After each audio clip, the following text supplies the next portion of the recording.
Hello. वालेकुम सलाम। जी जी sir. अच्छा, तो असाइनमेंट दी थी एक, मैंने वैसे ही चेक करने के लिए कि आप लोगों को समझ आ रही है कि नहीं, तो किया आप लोगों ने?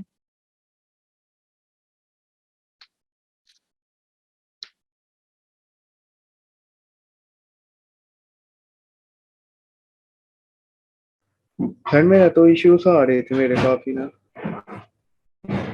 तो आपने कोई भी मतलब कुछ भी नहीं किया अभी तक? आपका इशू वो एक तो मैंने देखा है। आगे फिर ना नेक्स्ट मैंने ना कर रहा था, एक और इशू आ रहा था। वो इशू, वो अच्छा, वो गूगल क्लासरूम बनाई हुई है। आप लोग इश्यूज उधर डिस्कस किया करें ना, उधर आप लोग बताते ही नहीं है इशू। उधर ज्वाइन भी कोई खैर 5 ही बंदों ने किया हुआ है, जिसमें 2 तो हम हैं। 5 है कि 6 है। उधर इशू डिस्कस किया करें ताकि इशू रिजॉल्व हो और फिर आप लोग काम भी करें। और किसी ने की है?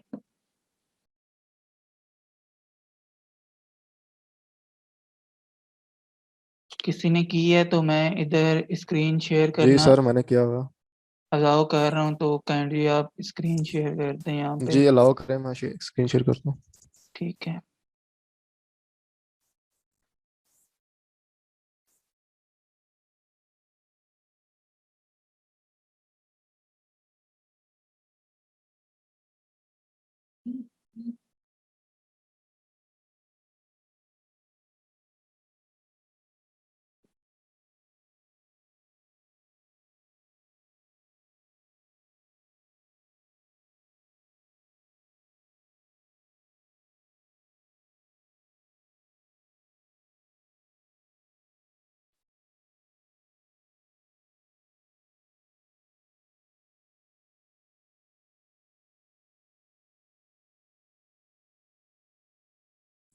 ठीक है। जी सर, ये मैंने बनाई है साइट।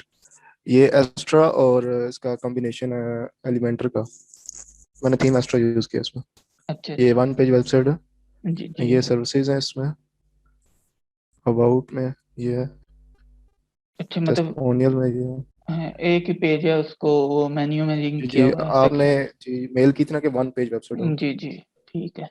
जी सर। बिगनिंग में अच्छा है डिजाइन, ठीक है। जी सर। ठीक है और आपका। जो आपने कल सिखाया था वो भी मैंने प्रैक्टिस की है। वो भी मैंने बनाया। वो क्या चीज़, वो डिजाइन जो उन्होंने बनाया था जी सर। फहीम से? जी सर, फहीम ने बनाया था। जी जी। अच्छा अच्छा। वो भी जी दिखा सेम दें। वो वैसे बनाया। अच्छा अच्छा। वो भी दिखा दें अगर है पास तो। जी मैं।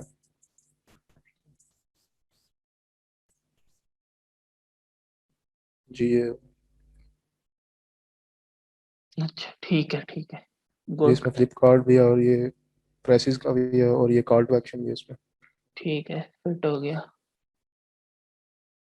ये हाँ। मैंने वही वैसे ही बनाया जैसे एलिमेंटर प्लस था वो ओशन वीपी G W G B. G. और ये वाला जो मैंने बनाया ये एक्स्ट्रा प्लस उसका था एलिमेंटर का। अच्छा, आपको कोई इशू तो नहीं आया ना थीम्स वगैरह इंस्टॉल? नहीं, ये वाला मैंने सेल्फ लर्निंग से भी किया, कुछ आपसे सीखा, कुछ सेल्फ लर्निंग से किया। तो अच्छा कोई एक तो इशू था, पर वो मैंने खुद सॉल्व कर लिया था सेल्फ अच्छा। लर्निंग से। ठीक है ठीक है। अच्छा है। ठीक है, अभी आप स्क्रीन बंद कर सकते हैं, आपका अच्छा है बना हुआ है, ठीक है। जी हाँ। अच्छा, और किसी ने किया हुआ है? ये मुझे पार्टिसिपेंट्स में शो हो रहा है, इकरा यासीन।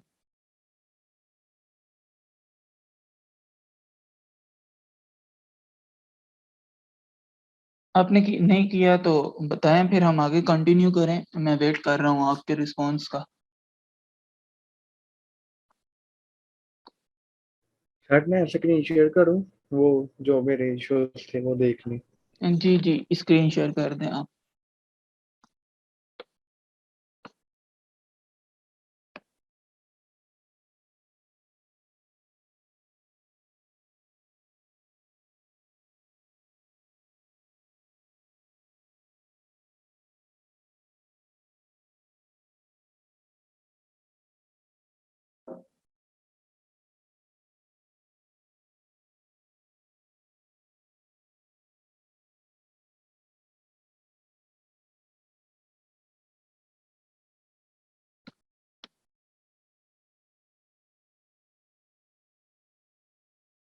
तो आपको इश्यू जो है वो शेयर करना चाहिए ना, कि आपका इश्यू कहाँ पे आ रहा है। आज मुझे 3 लोगों ने मैसेज किए हैं, उन्होंने अपना इश्यू शेयर किया है, तो जितना हो सकता था वो मैंने उनका चैट के थ्रू सॉल्व करने की कोशिश की है। एक आधे बंदे का नहीं भी हुआ चैट में, तो मैंने उनको लाइव सेशन सर में ये कहा था। तो गूगल क्लासरूम में भी हैं आप, सर तो एक आप इशू वहाँ ये पे आ रहा था, जैसे जी, जी। जी एडिट विद एलिमेंटर आता ना, वो नहीं था हो रहा।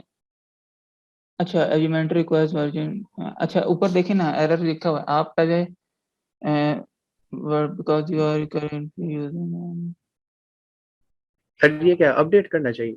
हाँ, वर्डप्रेस को आप अपडेट करें ना पहले। सर एक जगह मैं यूट्यूब से देख रहा था, वो कह रहे थे नहीं आपको अपडेट नहीं करना चाहिए, ये वो नहीं, जैसा नहीं, है वैसे ही अपडेट का मैंने उस दिन उस लेक्चर में बताया था आपको कि आपको अपडेट करने के लिए वेट करना पड़ेगा, लेकिन आपको अपडेट तो करना चाहिए ज़रूर है। जैसे आप अपने फ़ोन्स में ऐप अपडेट करते हैं ना, उसी तरह इसको भी अपडेट करना है। लेकिन मैंने उस दिन मैंने भी यही कहा था कि वेट करके आपने आधा हफ्ता, 1 हफ्ता, 2 हफ्ते वेट करना है, ताकि सारे प्लगइन्स जो हैं वो कंपैटिबल हो जाएँ, उसके बाद अपडेट करना है। अभी 5.7.1 को आए हुए तो सर तकरीबन 20-21 दिन हो गए, तो इसको आप अपडेट कर लें। इसको अपडेट ओके करें। सर, फिर चल जाएगा ना मेरा हाँ, आई होप एलिमेंटर? सो। अभी अपडेट करें ना, 1 मिनट लगेगा, अपडेट करें, अब पता चल जाएगा। तो एक वो भी थी, वो थीम जो आपको मैंने टेस्ट किया था, वो भी नहीं थी मेरी चल रही। वो फिर हाँ, मैंने कोई और थीम की तो वो कुछ किया है मैंने अच्छा, ये अच्छा। अपडेट।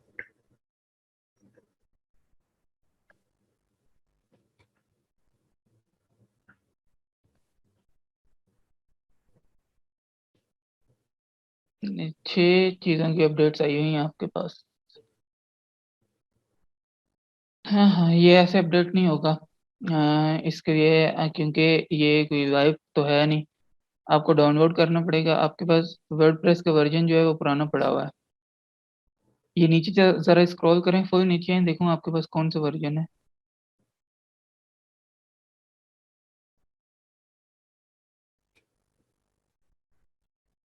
ये मैंने काफी पहले का किया हुआ था, डैशबोर्ड तक किया आया था।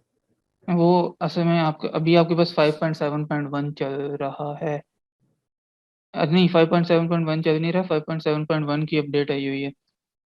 अभी आपका काफ़ी पहले आपने कब का किया हुआ है? 2016 पर यही 7? नहीं, आपका असल में तकरीबन एक मंथ हो गया आप ऑलमोस्ट। आपने बहुत ज़्यादा पुराना वर्ज़न किया हुआ है, मतलब बहुत ज़्यादा पुराना। एक होता है मैं कहूँ कि 1 साल 2 साल पुराना। अब इसमें जो लेटेस्ट थीम आई हुई है 2017 है, तो अभी 2021 थीम आई हुई है, मतलब 4 साल पुराना वर्ज़न है आपके पास। तो उसमें किधर से चलेगा तो एलिमेंट? आप एक काम करें, मैं जी जी। इधर लिखें वर्डप्रेस डाउनलोड, उधर से लेटेस्ट वर्ज़न डाउनलोड करके उसको दोबारा से आप XAMPP के अंदर इंस्टॉल करें, फिर आपका हो जाएगा। Okay sir, thank you. ये फिर लेटेस्ट मुझसे वर्ज़न हो ही नहीं रहा। ये जी लेटेस्ट जी। वर्ज़न करना है आपने 5.7.1, फिर हो जाएगा। अगर कोई इश्यू हुआ तो गूगल क्लासरूम में आपने मैसेज कर देना है स्क्रीनशॉट के साथ, या मेल कर देना है मुझे, या व्हाट्सएप कर देना है जैसे आज किया था आपने, ठीक है? Okay sir. सर ये जस्ट मैंने ऐसे ही ना खुद ही, फिर मेरी थी भी दूसरी मैंने डाउनलोड की थी, तो मैंने खुद ये थोड़ा बहुत कर लिया था ठीक है, जो भी वो आपका हुआ इश्यू था। था, ठीक है। जी screen okay sir, thank you. बंद करते हैं। वेलकम। कोई और?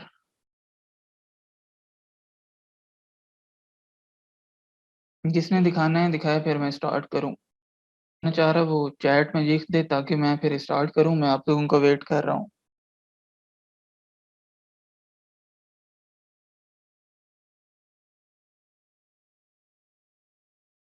अच्छा, चलें, कोई नहीं है तो स्टार्ट करते हैं। लेकिन एक बात मैं आपको बता दूँ, अगर आप लोग ये काम वगैरह शो नहीं करते, तो हमें इससे कोई इश्यू नहीं है, आप लोग बेशक ना करें।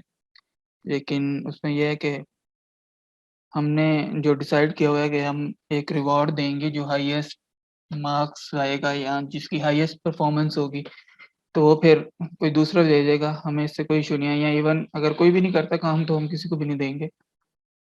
तो अभी वो मैं बता नहीं रहा अवार्ड क्या है, लेकिन वो किसी एक बंदे को मिलेगा एट द एंड, तो इस चीज़ को ज़हन में ज़रूर रखिएगा।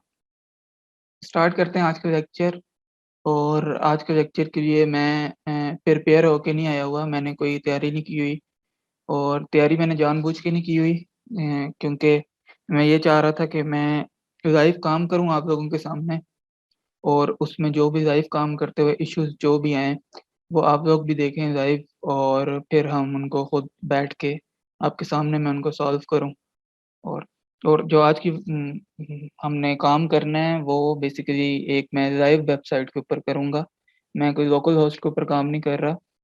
लाइव वेबसाइट बनाऊँगा वूकॉमर्स पे, और जिसमें प्रोडक्ट्स वगैरह ऐड करूँगा, पेमेंट मेथड ऐड करूँगा।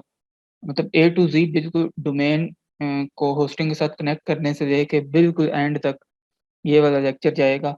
होप सो के कंप्लीट कर देंगे आज, लेकिन अगर कंप्लीट नहीं होता तो फिर हम इसको कल तक ले जाएँगे। तो स्टार्ट करते हैं आज का लेक्चर। मैं शेयर कर देता हूँ स्क्रीन। अगर ये लेक्चर 40 मिनट बाद डिस्कनेक्ट हो जाती है मीटिंग, तो आपने ये करना है कि उम, दोबारा से जॉइन कर लेनी है, क्योंकि 40 मिनट टाइम कंस्ट्रेंट है ज़ूम का। और इस लेक्चर को आपने गौर से सुनना है, क्योंकि ये हमारी इस सीरीज़ का जो है वो मोस्ट इम्पोर्टेंट लेक्चर है, और जो भी आपको ऑर्डर्स वगैरह मिलते हैं वो कॉमर्स के ही मिलते हैं। और वूकॉमर्स के थ्रू ही आप जो हैं वो आगे चीज़ें सीख सकते हैं, ठीक है? तो मैं स्टार्ट करने लगा हूँ, और से लेक्चर को सुनना है, जहाँ भी कोई भी क्वेश्चन हो मुझसे पूछ लेना है। और क्योंकि मैं प्रिपेयर होके नहीं आया हुआ इसके लिए, ताकि इश्यूज़ वगैरह जो हैं वो लाइव फेस कर सकूँ, और इस वजह से इश्यूज़ आएँगे और इश्यूज़ को हम मिल के सॉल्व करेंगे, ठीक है?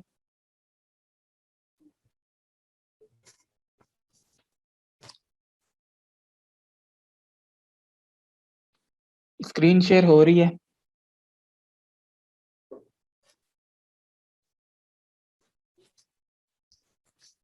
कोई एक बंदा मुझे बता दे।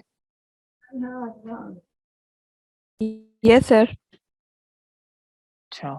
अच्छा, अभी मैं आया हूँ अपने होस्टिंग के पैनल में, तो इधर मैं आप लोगों के सामने एक सब डोमेन क्रिएट करूँगा, और उस सब डोमेन के ऊपर हम जो है वो लाइव वेबसाइट बनाएँगे। तो मैं इधर सब डोमेन बना देता हूँ। इसका एड्रेस होगा courses.wpmasons.com। अब ये क्रिएट हो जाएगा थोड़ी देर में। ये डोमेन जो है वो क्रिएट हो गया, तो मैं इस पे वर्डप्रेस जो है वो इंस्टॉल कर लेता हूँ। इसने मुझसे पूछा, अभी देखें इसने काफ़ी सारे मुझे सीएमएस के ऑप्शन दिए हैं, वर्डप्रेस, जोमला, डुरपर, विपजी, और WordPress WordPress plus WooCommerce, magneto, मतलब बहुत सारे सीएमएस के ऑप्शन इसने मुझे दिए हुए हैं। फिलहाल मैं वर्डप्रेस प्लस वूकॉमर्स पे नहीं जा रहा, मैं जस्ट सिंपल वर्डप्रेस पे जा रहा हूँ, क्योंकि मैं चाहता हूँ मैं बाद में वूकॉमर्स खुद इंस्टॉल करूँ। उसके बाद सिंपल, मुझे पाथ वगैरह कोई चेंज नहीं करना, मैं इधर से अपना यूज़र नेम चेंज कर देता हूँ,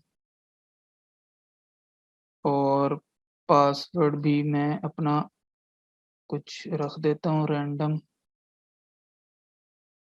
पासवर्ड भी रख दिया, और मैं अभी इधर अपना ईमेल भी दे देता हूँ, और मैं इंस्टॉल कर देता हूँ सिंपल वर्डप्रेस को। अच्छा, डायरेक्टरी मैंने इसको देनी थी, क्योंकि जब होस्टिंग में जैसे आपका कोई भी सिंपल कंप्यूटर होता है, तो उसमें क्या होता है कि आपकी फाइल्स पड़ी होती हैं फ़ोल्डर्स के अंदर, तो उनका कोई ना कोई स्पेसिफ़िक पाथ होता है। तो इसी तरह वेबसाइट के अंदर भी कोई ना कोई पाथ होता है। तो उस पाथ को हमने प्रोवाइड करना है कि हमारी जो फाइल्स हैं वो किस फ़ोल्डर के अंदर जाके सेव हों हमारी होस्टिंग में। तो इधर मैं देना भूल गया हूँ, तो ये पहला एरर आ गया आपके सामने। बेसिकली जब हम मेन डोमेन को इंस्टॉल करते हैं, तो हमें ये पाथ नहीं देना पड़ता, वो बाय डिफ़ॉल्ट हमारा पब्लिक अंडरस्कोर एचटीएमएल में इस पाथ के अंदर इंस्टॉल कर देता है चीज़ें।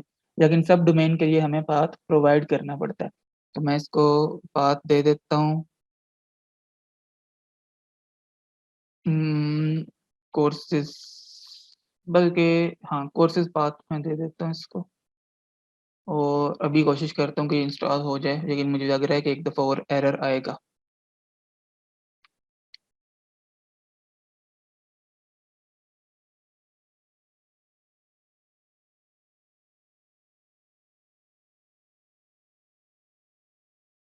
आपने हैंड रेज किया हुआ है। जी सर, क्वेश्चन मेरा ये था कि मैंने भी ऐसे लाइव एक साइड बनाई हुई है, मेरा लाइव चल तो रहा है, लेकिन उसके अंदर एलिमेंटर मैंने इंस्टॉल जब से किया हुआ है तब से उसके अंदर कोई फर्दर प्लगइन इंस्टॉल नहीं हो रहा, और अगर कुछ एडिशन करती हूँ तो हर चीज प्रो वर्जन के अंदर है। ऐसा क्यों है सर जी? ऐसा तो नहीं होना चाहिए, कुछ इशू होगा वैसा है कि अगर न्यू पेज के अंदर कोई चीज ऐड करना चाहती हूँ तो जो उसका डैशबोर्ड आ रहा है वहां पर हर चीज प्रो आती है। मे बी आपने कौन से होस्ट कौन सा यूज कर रहे हैं? सर होस्ट एक्चुअली ऐसा है कि गुल्फ ट्रेडर के नेम से मैंने बनाया हुआ है, वो एक सर है मेरे, तो उन्होंने मुझे इसके ऊपर करके दिया था। तो एलिमेंटर जब से मैंने इसके अंदर किया है तो वो नहीं हो रहा सर इसके अंदर, मतलब एलिमेंटर हो तो गया, बस इसके अंदर सारी प्रो वर्जन में चीजें आ रही। कुछ कह नहीं सकते, वो देखूंगा तो पता चलेगा कि क्या उसमें क्या चक्कर है। अच्छा, अभी मैंने वर्डप्रेस जो है वो इसके ऊपर इंस्टॉल कर ली है एक पाथ के अंदर। तो इसने क्या किया है कि पाथ को चेंज कर दिया। अभी मेरा डोमेन जो बन गया है वो courses.webmazons.com/courses के नाम से, यानी कि मैं इस नाम से इसको एक्सेस करूंगा। तो मैं एडमिन लॉगिन में चला जाता हूँ यहीं से।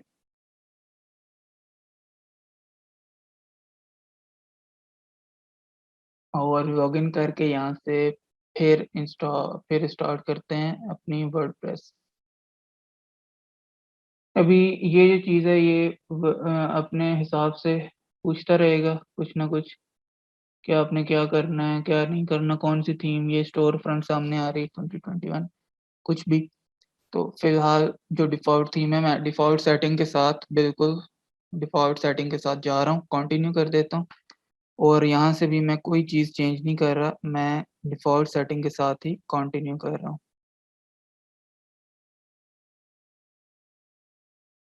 अब ये जो प्लगइन्स आ रहे हैं सामने इनको हम बाद में वन बाय वन डिस्कस करेंगे, लेकिन जो आज हमारा मेन फोकस है वो है एक full fledge working website using WooCommerce, जिसके अंदर बायर आके प्रोडक्ट ना सिर्फ कार्ट में ऐड कर सके बल्कि उसको परचेज भी कर सके और उसको ईमेल भी मिल जाए उसका कि उसने क्या परचेजिंग किया, और जो एडमिन है उसको नोटिफिकेशन भी आ जाए, यानी कि एक फुल वर्किंग वेबसाइट जो है वो आज बनेगी।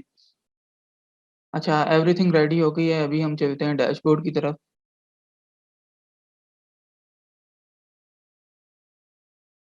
ये अभी मैं डैशबोर्ड में लॉगिन हो गया हूँ। तो इसने कहा है कि मुझे कुछ चीज़ें अपडेट करने वाली हैं, तो मैं सिंपल इसको अपडेट कर देता हूँ। वर्डप्रेस इंपोर्टर अपडेट करने वाला था तो उसको मैं अपडेट लगा दिया, अभी ये अपडेट हो जाएगा।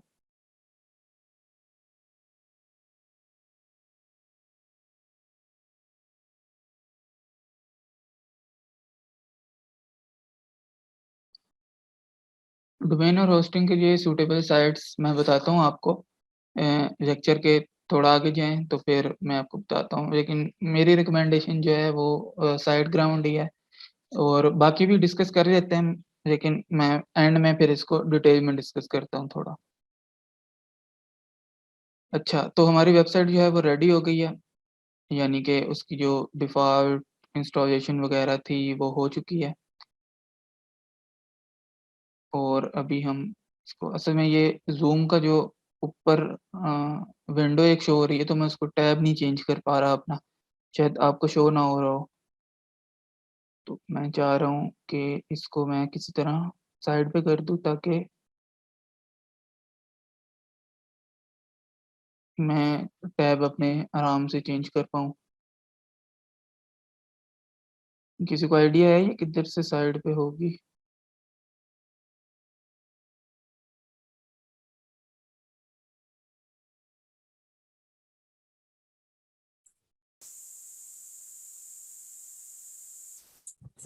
और उसके बस ऊपर क्लिक करें वो साइड पे बाहर की ऑप्शन आती है साइड पे करने के। बस वो उस पर हो गई कर्सर है। रखें तो उसमें। हाँ जी। हो गई है, लेकिन अभी वो वापस किधर से आएगी, क्योंकि मुझे तो अभी चैट वगैरह का कुछ पता नहीं चलेगा, यहाँ से कंट्रोल ही नहीं है।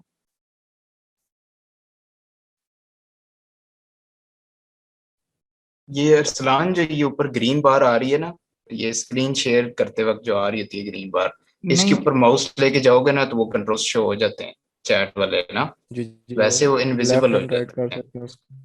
जी जी। नहीं नहीं, वो मैंने मिनिमाइज कर दिया असल में, लेकिन इशू ये आ रहा है कि अभी वो चली तो गई है, लेकिन अभी मुझे यहाँ से ना शो हो रहा है कि कौन एडमिन है, मतलब कि कौन एडमिट होने की रिक्वेस्ट कर रहा है और किसने हैंड रेज किया है और किसने क्या। अच्छा बस ठीक है, हो गया हो गया हो गया।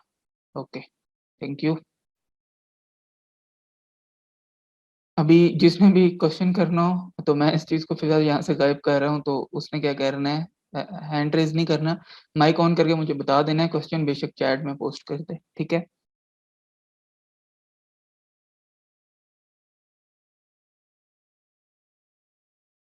अच्छा तो स्टार्ट करते हैं। फिलहाल हमारी थीम मतलब वेबसाइट ऐसे दिख रही है जो कि बाय डिफॉल्ट कल आपने लोकल होस्ट में भी इसी तरह की देखी थी, कुछ ऐसी। इसने हमारी जो होस्टिंग है उसने अपना प्रमोशन के लिए कुछ ना कुछ ऐड कर दिया यहाँ पे। तो चलते हैं वापस, पहले पोस्ट वगैरह डिलीट कर लेते हैं, इन चीज़ों से जान छुड़ाते हैं कि जो बाय डिफॉल्ट हमारी पोस्ट वगैरह आई हुई है उसको हम डिलीट कर दें ताकि बिल्कुल एक क्लीन वेबसाइट हो जाए। कमेंट्स में जाते हैं, इधर भी कुछ ना कुछ होगा, नहीं इधर कुछ भी नहीं है, पेजेस में कुछ होगा, पेजेस में उसने 2 पेजेस बनाए हुए हैं तो ये भी डिलीट कर देते हैं। अच्छा तो डिफ़ॉल्ट जो सेटिंग थी वो हमारी हो गई है। अब इस तरह करते हैं कि हम जाते हैं प्लगइन्स में, और बल्कि प्लगइन्स में जाने से पहले ऐसा करते हैं, थीम एक इंस्टॉल कर लेते हैं। और थीम जो मैं इसके लिए यूज़ कर रहा हूँ वो फ्लैटसम थीम है। ये एक पेड थीम है, लेकिन ज़रूरी नहीं है कि आप इस पर्पज़ के लिए फ्लैटसम को यूज़ करें। मैं उसमें ज़्यादा कंफर्टेबल हूँ तो मैं उस वजह से यूज़ कर रहा हूँ, क्योंकि मैंने परचेज़ भी की हुई है। लेकिन आप कोई भी थीम यूज़ कर सकते हैं। बेसिकली इस लेक्चर का मकसद डिज़ाइन करना नहीं है, इस लेक्चर का मकसद है फंक्शनैलिटीज़ को ऐड करना कि किस तरह वेबसाइट बनानी है। तो मैं अभी फ्लैटसम को इंस्टॉल कर लेता हूँ यहाँ से। ये जो चीज़ें मैं इंस्टॉल भी कर रहा हूँ, ये आप लोग देखते जाएँ कि किस तरह थीम इंस्टॉल करनी है मैनुअली। उधर क्या आप लोग करते थे, थीम सर्च करते थे, नीचे शो हो रही होती थी और उसको आप सिंपल इंस्टॉल कर लेते थे। लेकिन मैनुअली थीम ऐसे ऐड करते हैं कि हम अपलोड करते हैं अपने सिस्टम से।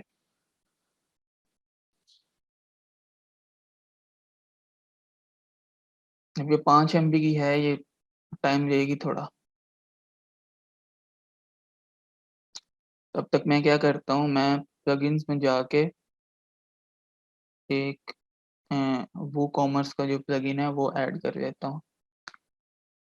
लेकिन अच्छा, आप लोगों में से कल किसी ने क्वेश्चन किया था, आई डोंट नो किसने किया था। वो क्वेश्चन ये था कि हमें कैसे पता चलेगा कि हमने कौन सी थीम के साथ कौन से प्लगइन्स यूज़ करने हैं। आई गेस ये क्वेश्चन था एक। तो उसमें ये होता है, जैसे अभी फ्लैटसम इंस्टॉल होगी, प्रीमियम थीम्स का एक फ़ायदा ये भी होता है कि इसके साथ कुछ प्लगइन्स होंगे जो रिक्वायर्ड होंगे, एसेंशियल होंगे, और कुछ जो हैं वो रिक्वायर्ड मतलब के वो साथ होंगे जो आप इंस्टॉल करना चाहें तो कर सकते हैं।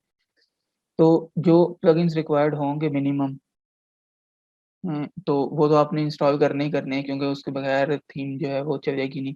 जैसे अभी फ्लैटसम इंस्टॉल होगी तो ये हमें वूकॉमर्स शो करेगी कि वूकॉमर्स के बगैर मैं काम नहीं कर सकती, मुझे वूकॉमर्स चाहिए। वूकॉमर्स के अलावा 1-2 और भी प्लगइन्स होंगे जो ये रिकमेंड करेगी कि आप इंस्टॉल कर लें। अभी आई एम वेटिंग कि ये हो जाए आज की तारीख में, टाइम काफ़ी ले रही है।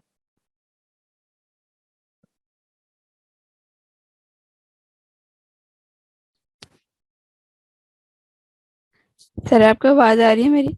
जी, अभी आ रही है। जी। सर जैसे ये हम लास्ट लेक्चर में हमने प्लगइन इंस्टॉल नहीं हो रहा था, तो देन आपने वो नीचे वर्डप्रेस एचटी डॉट्स में ओपन करवा कर तो वहाँ आपने पाथ मतलब बताया था। तो क्या अगर हम ऐसे इनकी मेन ऑफिशियल साइट से इसको इंस्टॉल करें और देन इसको हम उसके पाथ के अंदर रख लें एचटी डॉट्स में, तो उसको फिर यहाँ पर अपनी साइट के ऊपर कैसे रन कर सकते हैं हम सर?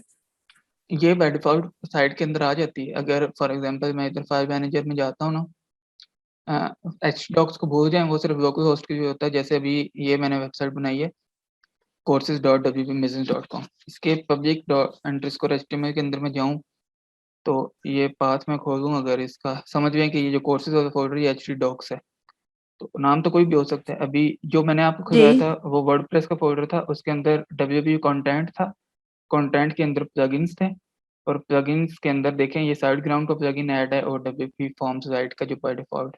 और थीम के अंदर अगर मैं जाऊँ तो आप देखेंगे कि बाय डिफॉल्ट इसने खुद ही फ्लैट सम को यहाँ पे शो कर दिया होगा। ये देखें ये फ्लैट सम यहाँ पे शो हो रही है, पहले नहीं थी हो रही, मैंने अभी इंस्टॉल की है तो ये यहाँ पे आ गई है। तो आप ये भी कर सकते हैं, डायरेक्ट इधर से अपलोड करें, ये अपलोड का बटन आ रहा है, फाइल अपलोड, इधर से अपलोड कर दें या वर्डप्रेस के वहाँ से अपलोड कर दें, एक ही बात है। तो वो सेम ही चीज़ है लोकल होस्ट में भी और इसमें भी। तो सर अगर जैम के हम जैसे PHP माई एडमिन है वहां पर भी तो एक्सपोर्ट और इंपोर्ट की ऑप्शन होती है, ये चीज वहां पे भी हम कर सकते हैं या जस्ट इसके डैशबोर्ड के ऊपर ही? PHP माई एडमिन में तो डेटाबेस होती है ना, सिर्फ डेटाबेस होती है, या फिर आपके पास वो अपाची का कंट्रोल होता है आपके सर्वर का। इसके अलावा आपके पास फाइल मैनेजर तो नहीं होता PHP माई एडमिन में। वो जो फाइल मैनेजर का कंट्रोल होता है या तो वो आपके लोकल होस्ट पे होता है, जो कि इस सूरत में हमारी होस्टिंग जी। प्रोवाइडर कंपनी है, और या फिर आपके पास वर्डप्रेस के डैशबोर्ड में होता है, जो कि यहाँ भी सेम वर्डप्रेस का डैशबोर्ड है। दोनों चीज़ों में दो जगह पे कंट्रोल होता है। अ, दोनों चीज़ों में कंट्रोल जो वर्डप्रेस के डैशबोर्ड के अंदर कंट्रोल वो तो होता ही है, बस फ़र्क कहाँ पे आता है, वहाँ पे हमारे लोकल होस्ट के अंदर कंट्रोल होता है और यहाँ पे हमारे होस्टिंग के फाइल मैनेजर के अंदर कंट्रोल होता है, बस ये फ़र्क है। Okay sir, thank you. अच्छा, अभी थीम जो है वो इंस्टॉल हो गई है, तो अभी हम क्या करते हैं, 1 मिनट।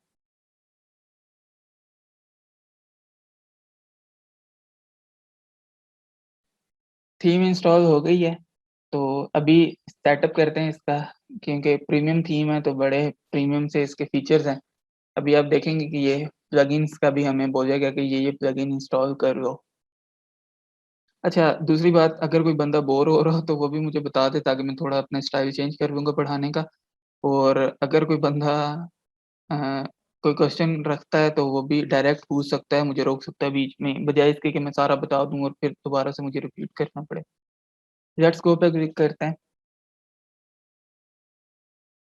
अच्छा, ये कह रहा है कि अपना जो टोकन है वो एंटर करो, तो मैं बस इसको डायरेक्ट रजिस्टर पे ले जाता हूँ। अभी ये भाई साहब कह रहे हैं कि अपना टोकन रजिस्टर करो, लेकिन अगर मसला ये आ रहा है कि टोकन हमने ऑलरेडी एक वेबसाइट के ऊपर यूज़ किया हुआ है, तो ये मैक्सिमम एक ही वेबसाइट अलाउ कर रही है, तो टोकन मैं इसको रजिस्टर नहीं कर सकता। तो मैं क्या करता हूँ, क्योंकि अगर मैंने इसके ऊपर टोकन डाल दिया, टोकन जो कि मेरे पास है, तो वो जो मेरी पुरानी वेबसाइट है जो बनी हुई है ऑलरेडी, तो ये वहाँ से रिमूव हो जाएगा, तो वहाँ पे थीम इशू कर देगी। तो मैं ये रिस्क नहीं लेना चाहता। मैं क्या करूँगा, वापस डैशबोर्ड में आऊँगा और मैं ऐसे ही थीम को यूज़ करूँगा। मैं सिंपल फ्लैटसम में जाऊँगा और थीम ऑप्शन फ्लैटसम पे क्लिक करके देखता हूँ अगर ये कोई चांस बनता है तो। वैसे थीम ऑप्शंस में जाता हूँ कि देखता हूँ कि वहाँ पे क्या सूरत-ए-हाल है। अच्छा,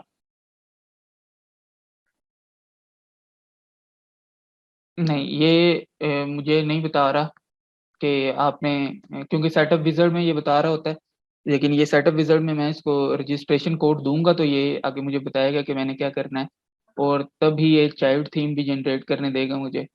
तो चाइल्ड थीम क्या होता है, ये भी हम आगे जाकर डिस्कस करते हैं कि चाइल्ड थीम बनाना क्यों ज़रूरी है, हम मेन थीम क्यों नहीं यूज़ करते। किसी को पता है, आइडिया है चाइल्ड थीम का कि चाइल्ड थीम क्या होता है? नो सर, मुझे तो नहीं आइडिया। हुँ। अभी जो वेबसाइट है, वो कुछ ऐसी नज़र आ रही है। इस तरह की फ्लैट सम का लोगो लगा हुआ है और बिल्कुल एक बेसिक, मतलब इसके अंदर कुछ भी नहीं है, ना कोई मेन्यू असाइन हुआ है, कुछ भी नहीं है इस वेबसाइट के अंदर, सिंपल एक थीम चेंज हुई है। अभी मैं क्या करता हूँ, सबसे पहले हेडर में जाता हूँ और यहाँ से अपना लोगो मैं चेंज कर लेता हूँ, ताकि लोगो कोई अच्छा सा हमें लग जाए। WP मेजन्स की लगा देता हूँ, हमारा फॉरएवर ग्रीन लोगो।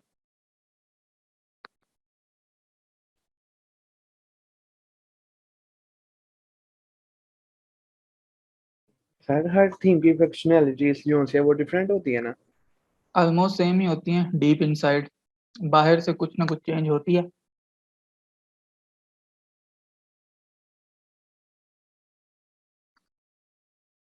ये लोगो लग गया।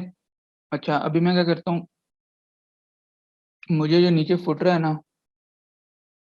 वो नहीं पसंद आ रहा, तो मैं ये चाह रहा हूँ कि फुटर ये जो ब्लैक आ रहा है ना, ये डार्क ग्रे, ये किसी तरह से ख़त्म हो जाए। तो मैं सिंपल इसकी सेटिंग्स में जाऊँगा। अभी फ्लैट सब में आपने देखा होगा, बाकी थीम में हमें फंक्शंस ढूंढने पड़ते थे। अभी फ्लैट सब में ये सीन है कि हम जैसे ही किसी के ऊपर कर्सर लेके जाते हैं, वो खुद ही उसकी सेटिंग शो कर देता है। बस मैंने उसके ऊपर क्लिक करना है और वो सेटिंग ऑटोमेटिकली खुल जाती, तो मुझे ढूंढने की ज़रूरत नहीं है। और इसमें ढूंढना है भी मुश्किल, क्योंकि इसमें इतनी ज़्यादा फंक्शनैलिटीज़ हैं कि ढूंढते-ढूंढते घंटा लग जाएगा मुझे भी। तो इसने क्या किया है, अभी मैंने यहाँ से सिंपल फुटर को हटा दिया है। एब्सोल्यूट फुटर को भी हटा देता हूँ और बस इनफ है। अभी आपको नज़र आ रहा होगा कि डार्क ग्रे जो एरिया है वो पहले से ख़त्म होने की बजाय वो ज़्यादा सब लोग आ चुके हैं। दोबारा से स्क्रीन शेयर कर रहा हूँ, तो आगे काम करते हैं।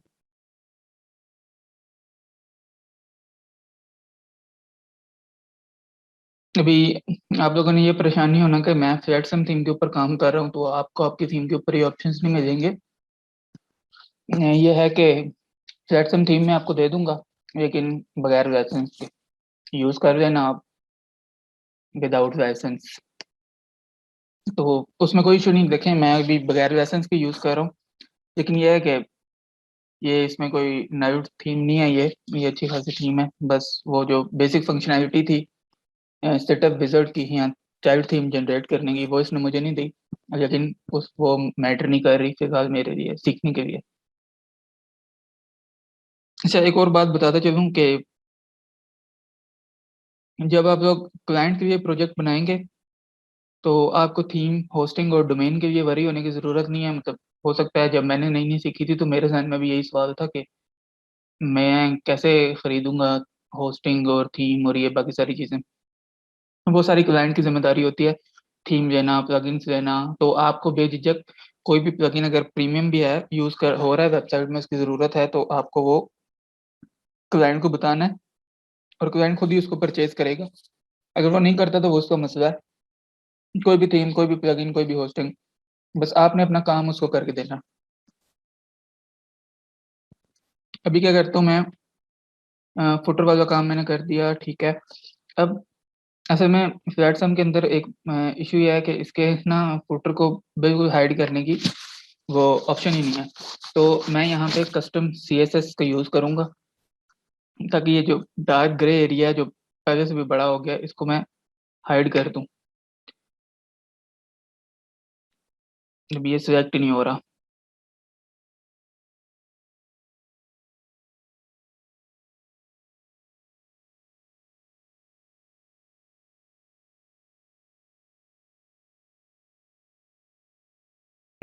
पेज रिफ्रेश करना पड़ेगा मुझे, तब जाके सिलेक्ट होगा।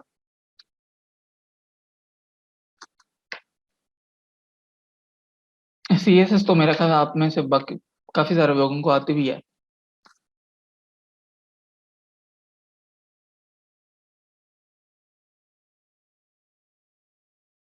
पता नहीं ये ज़ूम इशू कर रहा है कि क्या चक्कर है। एनीवेज, इसको हम कस्टम CSS के थ्रू रिमूव कर सकते हैं। मैं इसकी आईडी लेना चाह रहा था और जो कि मुझे मिल नहीं रही।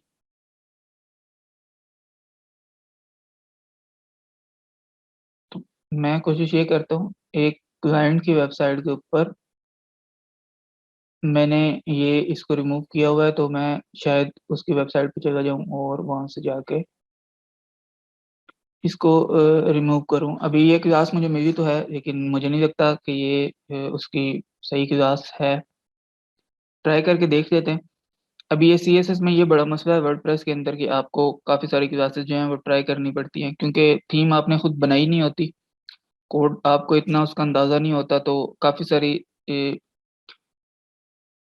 जो क्लासेस होती हैं वो कैस्केडेड होती हैं।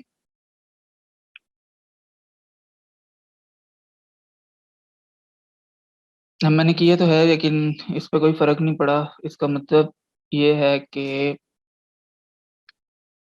ये भाई साहब यहाँ पे काम नहीं कर रहे। एक और क्लास है, वो ट्राई करके देखता हूँ मैं।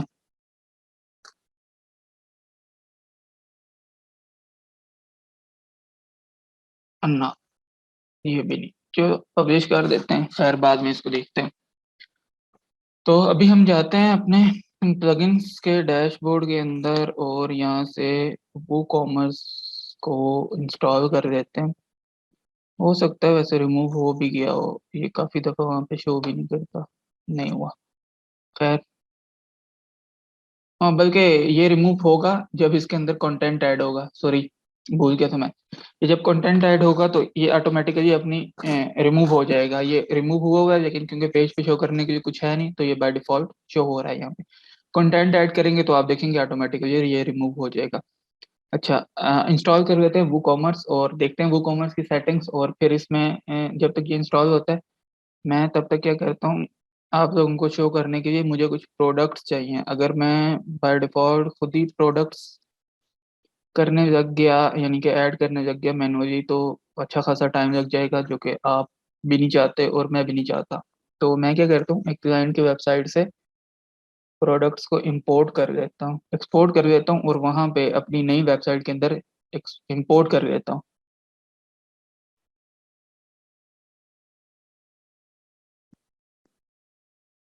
अच्छा, वहाँ पे वो कॉमर्स हो गया होगा, इसको कर लेते हैं एक्टिवेट।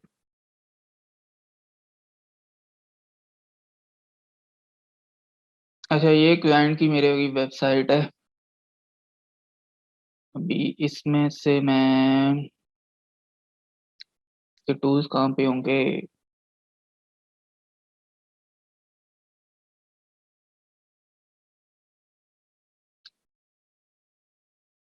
इसके लिए भी मुझे प्लगइन इंस्टॉल करना पड़ेगा, आई गेस। असल में इशू ये होता है कि हाँ, काफ़ी सारी जब अपडेट्स आती हैं वो कॉमर्स या वर्डप्रेस की, काफ़ी सारे ऐसे फीचर्स होते हैं जो निकल जाते हैं। फॉर एग्जांपल, वो कॉमर्स के अंदर पहले बाय डिफॉल्ट फीचर होता था प्रोडक्ट्स को इंपोर्ट और एंड एक्सपोर्ट करने का, जो कि अभी ख़त्म हो चुका है, आई गेस। स्टिल मैं उसको ट्राई करता हूँ कि अगर वो हो जाए तो वेल एंड गुड, नहीं तो फिर मैं प्लगइन के थ्रू इसको कर दूंगा। लेकिन इशू ये आता है, आपको हर कदम फूंक फूंक के रखना पड़ता है, क्योंकि क्लाइंट की वेबसाइट है और वेबसाइट इसकी बेचारे की अच्छी खासी चल रही है, और मैं इसमें कोई गड़बड़ करना नहीं चाहता। चलिए, हम फिलहाल जैसे ही हम वो कॉमर्स इंस्टॉल करेंगे तो हमारे पास ऐसा कोई सेटअप आएगा, क्योंकि ये फ्री था तो इसने मुझे सेटअप दे दिया। तो मैं इसमें रैंडम कोई भी एड्रेस एंटर कर देता हूँ। बेसिकली इसमें ये मेरा एड्रेस पूछेगा कि आपका स्टोर जो है वो कहाँ पे बेस करता है, और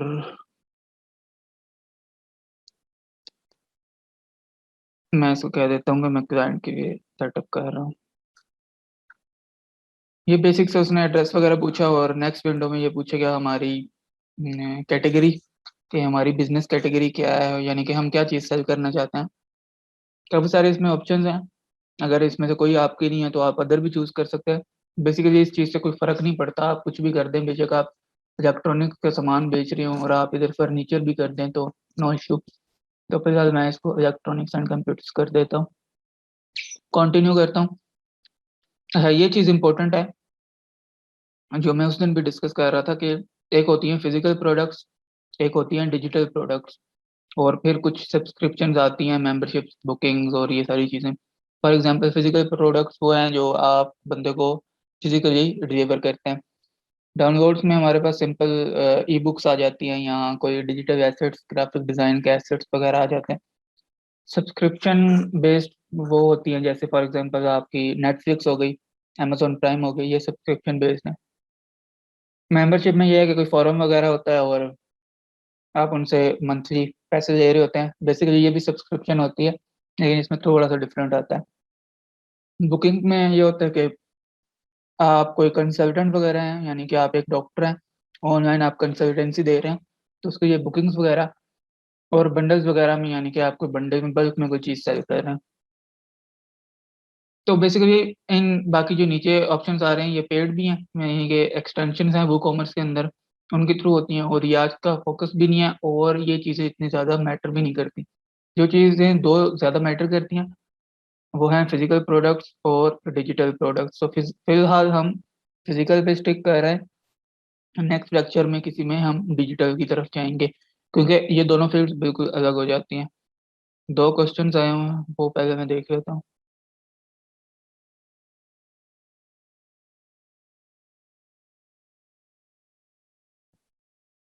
नहीं, ये आउटपुट पेज का पार्ट है, आई गेस।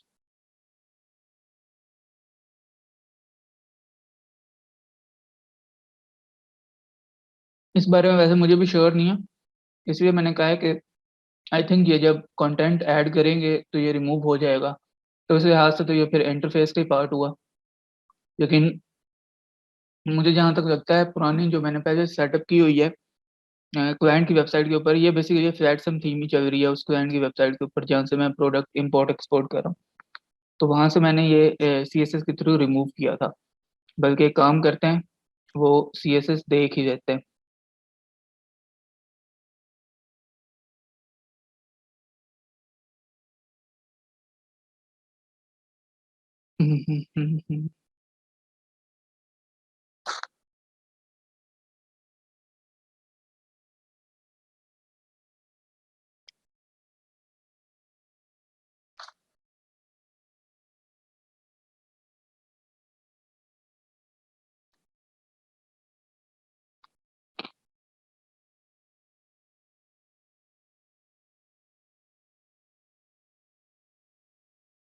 अभी ये देख लें, ये सारा CSS कोड भी करना पड़ता है साथ में, ज़रूरी नहीं है, लेकिन क्लाइंट को खुश करने के लिए उसके रिक्वायरमेंट के मुताबिक ये CSS मैंने इतनी ऐड की हुई है, और ये साथ साथ ऐड होती भी रहती है, काफ़ी कुछ रिमूव होती रहती है, कुछ ऐड होती रहती है।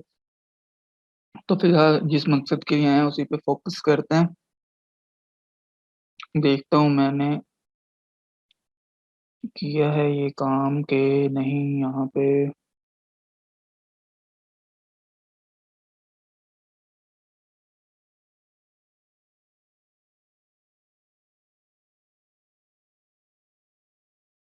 ना, ये मुझे नहीं मिल रहा। तो इस तरह करते हैं, वो करके देख लेते हैं, और फिर अगर हुआ, ना रिमूव हुआ, तो फिर उसको डिटेल में देख लेंगे, क्योंकि मेरे ख्याल से वो रिमूव हो जाएगा। अच्छा, अभी आते हैं, तो ये चीज़ें सिंपल बेसिक सी सेटिंग है कि कितनी प्रोडक्ट्स आपने डिस्प्ले करवानी है, और ये इससे कोई फर्क नहीं पड़ता, आप बेशक 10 लिख के 1000 प्रोडक्ट करवा दें। और ये सिर्फ वो कॉमर्स अपने वो डाटा कलेक्ट करने के लिए यूज़ कर रहा होता है, यानी कि अपने यूज़र एक्सपीरियंस को बढ़ाने के लिए ये चीज़ें यूज़ कर रहा होता है। तो इसकी कोई वो ज़रूरत नहीं है इसको केयरफुली सॉल्व यानी कि फिल करने की फॉर्म को। ये चीज़ें बंदे को बोर कर देती हैं। सर मेरे पास तो वो कॉमर्स इंस्टॉल हुआ हुआ है। मेरे पास भी हुआ हुआ है, ये वो कॉमर्स ही है।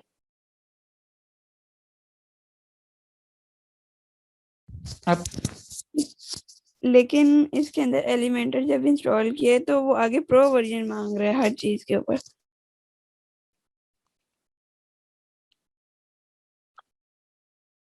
वही तो मैं आपसे कह रहा था कि इस लेक्चर के बाद हम देखेंगे कि क्या इशू आ रहा है, क्योंकि ऐसे मैं नहीं बता सकता कि आपका क्या इशू आ रहा है, क्योंकि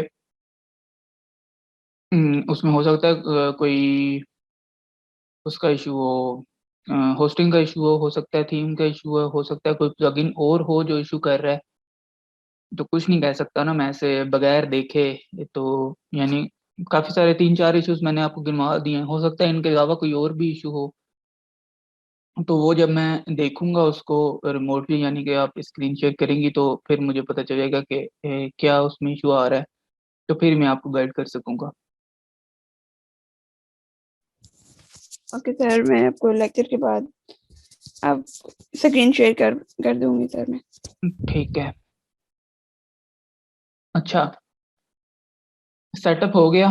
अभी आपने ही मेरा ख्याल उस दिन स्टोर फॉन्ट या स्टोर फ्रंट जो भी कहा था, अ, अभी ये वो कॉमर्स जो है इस थीम की सजेशन देता है कि भाई ये यूज़ करो, ये थीम अच्छी है, लेकिन मुझे ये थीम पसंद नहीं है।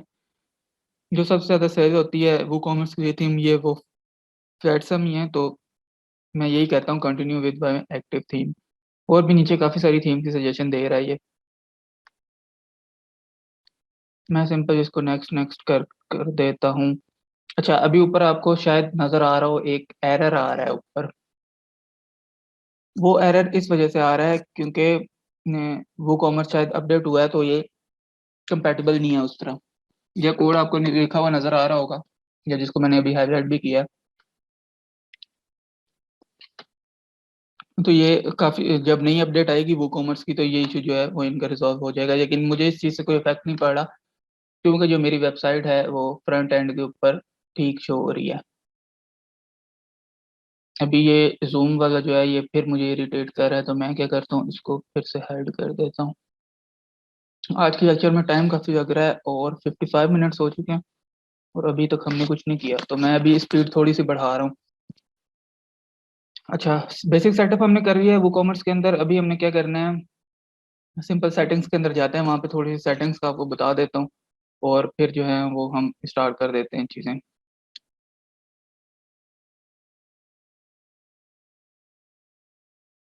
ये क्या कहना चाह रहा है, head result ready send by, जो भी है। अच्छा, एड्रेस वगैरह मेन जो सेटिंग का पेज खोलेंगे सबसे पहले आपके पास ये चीज़ें आएंगी।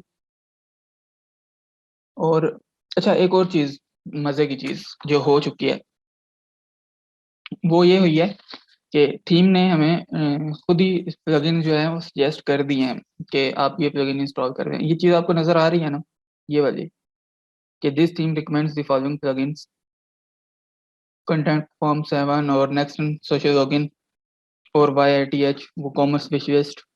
तो मैं क्या करता हूँ, पहले ये इंस्टॉल कर लेता हूँ ताकि एक ही दफ़ा इनका काम हो जाए।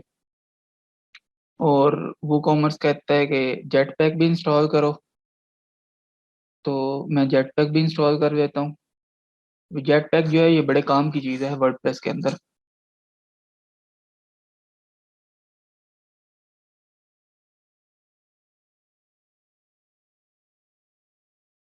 पहले प्लगइन्स को इंस्टॉलेशन पे लगा देता हूँ। मैं जितना तेज़ जाना चाह रहा हूँ, नई नई चीज़ें सामने आती जा रही हैं और मेरी जो स्पीड है वो बहुत स्लो होती जा रही है।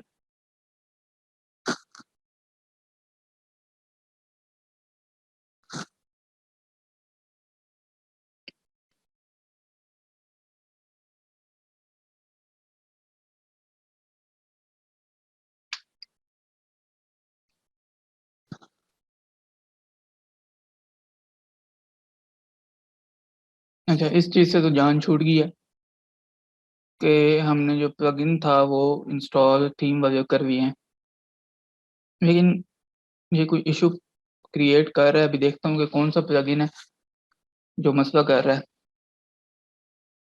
अच्छा, ये इतने सारे प्लगइन हैं जो कि एक्टिवेट नहीं हुए हैं। मैं इनमें से कुछ एक्टिवेट करूँगा और कुछ नहीं करूँगा। ये बाय डिफ़ॉल्ट मेरी होस्टिंग ने मेहरबानी की है मेरे ऊपर, जो उसने इतने सारे प्लगइन इंस्टॉल कर दिए हैं। तो इसमें से मैं क्या करता हूँ, कुछ को इंस्टॉल कर देता हूँ और कुछ को छोड़ देता हूँ।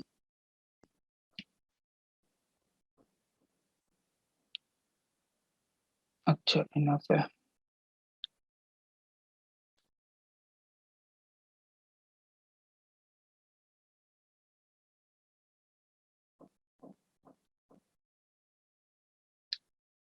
एक्टिवेट कर देता हूँ इनको और बाकियों को डिलीट करूँगा, क्योंकि इनमें से कोई जो डिलीट करने वाले हैं उनमें से कोई जो प्लगइन है वो इशू कर रहा है। वो इशू ही कर रहा था। अभी ऊपर देख सकते हैं आप, वो एरर रिमूव हो गया। जो पहले इधर कोड का एरर आ रहा था ना, वो यहाँ से रिमूव हो गया, जो कि फ्रंट एंड से भी होपफुली हो गया होगा। यहाँ से रिफ्रेश करके देख लेता हूँ पेज को। ये यहाँ से भी रिमूव हो गया। चलो, इस चीज़ से हमारी जान छूट गई है। अभी आते हैं सेटिंग्स में, और सेटिंग में सबसे पहला काम हमने क्या करना है, ये तो हमारा एड्रेस वगैरह हुआ है, ये इस चीज़ डिस्कस हो गई थी। प्रोडक्ट्स में जाना है आपने। प्रोडक्ट्स में ये पूछेगा कि आप अपने शॉप का पेज कौन सा रखना चाहते हैं। तो बाय डिफ़ॉल्ट क्या होता है, ये भाई साहब जो हमारे वो कॉमर्स हैं, ये पेजेस को जनरेट कर देते हैं खुद ही, और अक्सर ऐसा होता है कि हम गलती से उन पेजेस को डिलीट भी कर देते हैं। तो वो डिलीट किए हुए पेजेस दोबारा वापस कैसे जाने हैं, या डिलीट किए हुए पेजेस का ये मतलब नहीं है कि वर्डप्रेस में कोई भी पेज आप डिलीट करके बैठ जाएं और वापस वो कॉमर्स से जाने की कोशिश करें। इसका मतलब ये है कि ऐसे पेजेस जो वो कॉमर्स ने जनरेट किए थे और वो हमसे डिलीट हो गए। तो उसमें क्या होता है कि उन पेजेस में कौन कौन से पेजेस आते हैं, उन पेजेस में आते हैं माई अकाउंट का पेज, कार्ट का पेज, विश लिस्ट का पेज, और चेकआउट का पेज, ऐसे पेजेस। अभी इसने शॉप का जो पेज है वो जनरेट नहीं किया हुआ, तो मैं क्या करता हूँ, शॉप का पेज एक बना देता हूँ सिंपल। उसमें मैंने कुछ भी नहीं करना, खाली एक पेज ही बनाना है।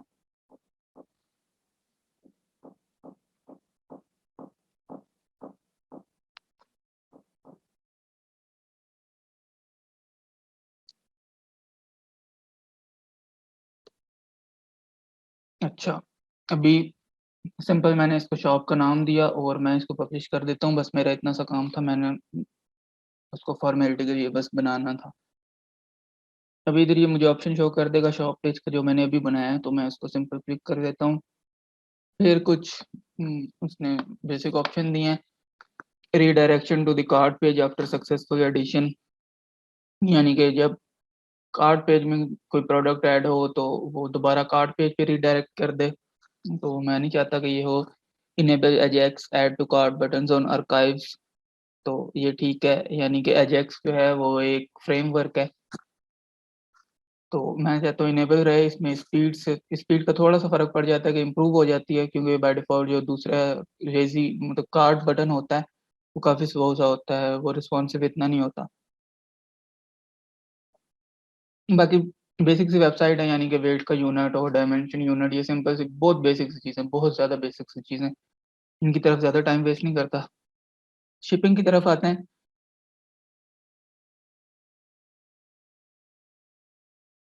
अच्छा, शिपिंग में आने से पहले मैं आप लोगों से पूछना चाहूँगा कि आपके जहन में शिपिंग क्या होती है, और शिपिंग किन किन टाइप्स की हो सकती है। कोई आइडिया है आपको, मतलब कि शिपिंग में आपके जहन में क्या क्या आ रहा है शिपिंग में।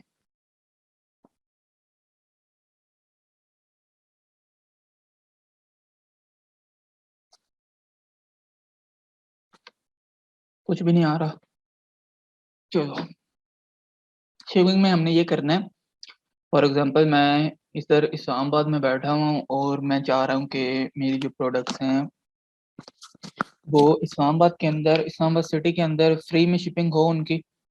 लाहौर तक उसका ये रेट हो, और फिर पिंडी के अंदर उसका स्पेसिफिक ये रेट हो क्योंकि पिंडी बहुत करीब है, और कराची उसका ये रेट हो, और इंटरनेशनली उसका कोई मतलब कि वो शिप का ऑप्शन ही ना दे। फिर इसमें हम पेमेंट मेथड भी कर सकते हैं बेस्ड ऑन कि आपके कौन कौन से यानी कि फॉर एग्जांपल मैं चाह रहा हूँ कि अगर कोई बंदा पाकिस्तान के बाहर से प्रोडक्ट मेरी खरीद रहा है, तो उसको उसको कैश ऑन डिलीवरी मैंने नहीं देनी, वो पहले पेमेंट करेगा फिर मैं प्रोडक्ट भेजूंगा। लेकिन पाकिस्तान के अंदर से कोई बंदा प्रोडक्ट खरीद रहा है तो उसको मैंने कैश ऑन डिलीवरी देनी है। तो ये सारी सेटिंग्स जो होती हैं शिपिंग से रिलेटेड और पेमेंट मेथड से रिलेटेड तो नहीं, शिपिंग से रिलेटेड और कैश ऑन डिलीवरी से रिलेटेड, वो सारी हो जाती हैं आपकी वो इधर शिपिंग वाले टैब के अंदर। हाँ, शिपिंग वाले टैब के अंदर प्रोडक्ट्स ऐड कर रहे हैं, उसके बाद आप यहाँ पे आके देखेंगे, और मेरे ख्याल में तो ये कल ही देख सकेंगे जितना टाइम हो गया।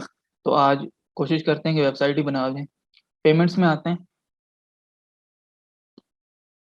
बाय डिफ़ॉल्ट इसने कुछ पेमेंट मेथड दिए हुए हैं। हम क्या करते हैं, पेपॉल को फ़िलहाल इनेबल कर लेते हैं, कैश ऑन डिलीवरी को भी इनेबल कर लेते हैं, और और कोई नहीं करते। क्रेडिट कार्ड का इसमें लिखा हुआ है, लेकिन ये क्रेडिट कार्ड हमारे किसी काम का भी नहीं है, कोई भी नहीं यूज़ करता ये। उसका मैं आपको मेथड बताऊँगा, क्रेडिट कार्ड आप कोई भी एक्सेप्ट कर सकेंगे अपनी वेबसाइट के ऊपर, लेकिन वो जाते हैं उसको एंड पे छोड़ते हैं, वो स्ट्राइप के थ्रू करेंगे और वो मैं आपको प्रोसीजर बता दूँगा, लेकिन उससे पहले प्रोडक्ट्स ऐड कर रहे हैं। अकाउंट्स एंड प्राइवेसी में आपकी वो सिंपल बेसिक सी सेटिंग्स आ जाती हैं कि कस्टमर चेकआउट करे तो वो किधर जाए और अकाउंट क्रिएट करना ज़रूरी है कि नहीं है, प्राइवेसी पॉलिसी क्या है, ये बिल्कुल बेसिक सी चीज़ें हैं जो यूज़र से रिलेटेड हैं। ईमेल्स में आपका कुछ करने वाला नहीं है, जो डिफ़ॉल्ट सेटिंग है वही रहने दें, वो सिंपली ये है कि कोई भी न्यू ऑर्डर आएगा, कैंसल होगा, फेल होगा, होल्ड पे होगा, कुछ भी होगा, वो ईमेल कस्टमर को और आपको दोनों को कर देगा। इंटीग्रेशन वाले टैब के अंदर कुछ ख़ास है नहीं। उसमें एक प्लगइन है वूकॉमर्स का जो कि लोकेशन सर्विसेज प्रोवाइड करता है, यानी कि वही जो चीज़ पहले मैं बात कर रहा था कि लोकेशन की बेस्ड पे पेमेंट मेथड को शो करना या लोकेशन की बेस्ड के ऊपर आपको शिपिंग चार्जेस शो करना है, ये उसके लिए है, लेकिन उसके बगैर भी हम ये काम कर सकते हैं। तो इसकी हमें फ़िलहाल ज़रूरत नहीं है, तो इसको भी छोड़ देते हैं। एडवांस में जाते हैं और एडवांस में भी कुछ नहीं है। अभी आप लोग सोच रहे होंगे कि मैं हर चीज़ को यही कह रहा हूँ कि इसकी ज़रूरत नहीं, इसकी ज़रूरत नहीं, तो ज़रूरत किसकी है फिर? तो ज़रूरत इस चीज़ की है कि हम लोग फ़िलहाल अपने जो मेन गोल है उस पे फ़ोकस करें कि हमने पे प्रोडक्ट्स कैसे ऐड करनी है, वेबसाइट को मतलब सेटअप कैसे करना है बेसिक, और उसके बाद हमने उसमें यानी कि पेमेंट कैसे एक्सेप्ट करनी है। अभी एक इश्यू ये आ रहा है कि मैंने अभी एडवांस जब खोल के देखा तो इसने क्या किया, यहाँ पे कोई पेज ही नहीं ऐड किया हुआ, यानी कि कार्ट का कोई पेज ही नहीं है, चेकआउट का कोई पेज ही नहीं है। हालाँकि इसको ये करना चाहिए था कि जो पेज है इसका वो ऑटोमैटिकली क्रिएट करना चाहिए था। लेकिन आई डोंट नो कि इसने क्यों क्रिएट नहीं किया, तो मैं क्या करता हूँ, मैं जाता हूँ स्टेटस में और आई होप इसकी सेटिंग्स उधर पड़ी हुई हैं। तो मैं रीजनरेट एसेंशियल पेजेस कर दूँगा वहाँ से। तो ये जो पेजेस एम्प्टी पड़े हुए हैं, यानी कि कोई सिलेक्ट नहीं हुआ हुआ, ये ऑटोमैटिकली जनरेट हो जाएँगे, सिवाय टर्म्स एंड कंडीशन के, क्योंकि टर्म्स एंड कंडीशन वो हमने खुद बनाना होता है, ये वूकॉमर्स का मसला नहीं है। तो सिंपल मैं स्टेटस में जाके टूल्स में जाऊँगा और टूल्स में इधर थोड़ा-सा नीचे आऊँगा तो मुझे ये आ जाएगा क्रिएट डिफ़ॉल्ट वूकॉमर्स पेजेस, तो मैं सिंपल क्रिएट पे क्लिक कर दूँगा और ओके कर दूँगा।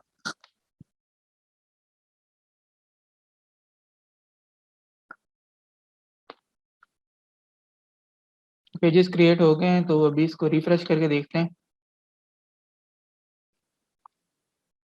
अभी भी नहीं हुआ है। Are missing WooCommerce pages were successfully installed. देखूँ पेजेस में आए भी हैं कि नहीं? नहीं आए। अभी ये इधर वूकॉमर्स इश्यू कर रहा है। आई डोंट नो कि क्यों इश्यू कर रहा है, हालाँकि नहीं करना चाहिए। फिर वही बात कि लाइव जब हम वेबसाइट बनाते हैं तो ये इश्यूज़ बहुत ज़्यादा कॉमन आते हैं, जो कि आपको हैंडल करने पड़ेंगे, और बगैर तैयारी के आने का मकसद ये था कि आप लोगों को इश्यूज़ दिखाए जाएँ। क्योंकि अगर मैं प्रिपेयर करके आता लेक्चर तो मुझे पता होता कि कौन-कौन से इश्यू आज के दिन में आने वाले हैं, कौन-कौन सी अपडेट आई हुई है, तो उसका कोई फ़ायदा ना होता। क्योंकि जब आप लोग करते तो आपके पास ये वाले इश्यूज़ आ रहे होते, तो मकसद ही कोई ना होता, फिर आप लोग गूगल पे ढूँढ रहे होते कि इस इश्यू को कैसे रिज़ॉल्व करना है। तो उससे बेहतर यही था कि ऐसे ही आया जाए और ऐसे लेक्चर दिया जाए ताकि आपको भी फ़ायदा हो और मुझे भी पता चल जाए कि नई-नई चीज़ें कौन-सी आई हुई हैं। ख़ैर, इसको भी फ़िलहाल छोड़ देते हैं। क्या पता हम लोग प्रोडक्ट ऐड करें और उसके बाद ये ऑटोमैटिकली यहाँ पे शो हो जाएँ पेजेस, हो सकता है। काफ़ी बार ऐसा भी हो जाता है। तो मैं क्या करता हूँ, सेटिंग्स का मैंने आपको बता दिया, जल्दी से प्रोडक्ट्स को ऐड कर लेते हैं और उसके बाद पेमेंट मेथड की तरफ जाते हैं, उनको सेटअप कर लेते हैं और फिर देखते हैं हम कार्ट में चीज़ें ऐड करके कि वो होती हैं कि नहीं होती। यहाँ तक किसी का कोई भी क्वेश्चन है मुझे बता दे, कोई बोर हो रहा है तो वो भी बता दे, किसी को कोई चीज़ समझ नहीं आ रही तो वो भी बता दे, कोई चाहता है कि मैं स्टाइल अपना थोड़ा-सा चेंज करूँ बोलने का या पढ़ाने का तो वो भी बता दे। मैं तब तक ये प्लगइन इधर देख लेता हूँ कि कौन-सा इंस्टॉल होना है यहाँ पे।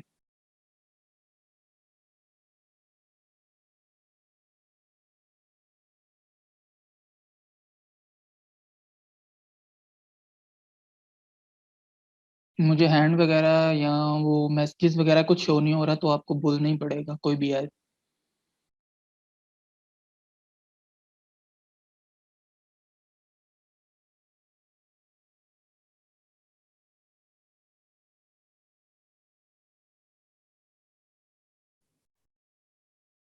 मंसूर ने क्वेश्चन पूछा है कि डायरेक्ट बैंक ट्रांसफर के बारे में बता दें वो कॉमर्स के अंदर ना। हाँ मैं बता देता हूँ, वो तो बड़ा आसान सा है, लेकिन वो हम नॉर्मली यूज़ नहीं करते होते। वो मैं बताता हूँ कि वो हम क्यों नहीं यूज़ करते, क्योंकि उसमें एक इशू होता है जो कि यूज़र एक्सपीरियंस पे एक किस्म का हमला करता है। तो वो मैं दिखाता हूँ अभी आपको लाइव करके।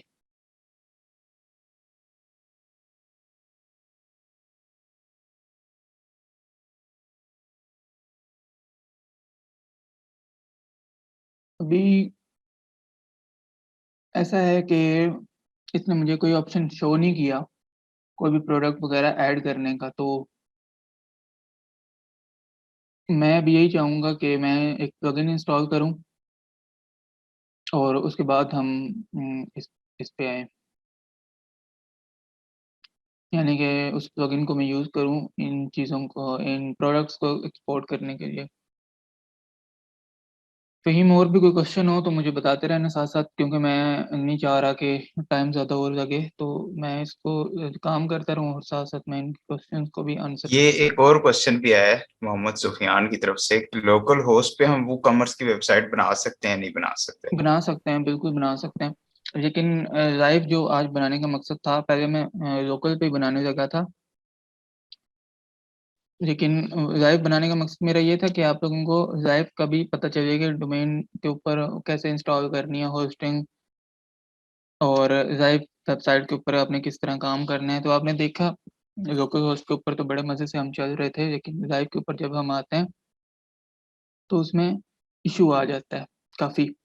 अभी छोटे-छोटे इश्यूज़ आपने देखे जो कि 1-1 मिनट, 2-2 मिनट लग के रिज़ॉल्व होते गए हैं साथ-साथ, और कुछ तो हमने कह दिया कि हम इसको बाद में देखते हैं, हम पहले ये काम कर रहे हैं।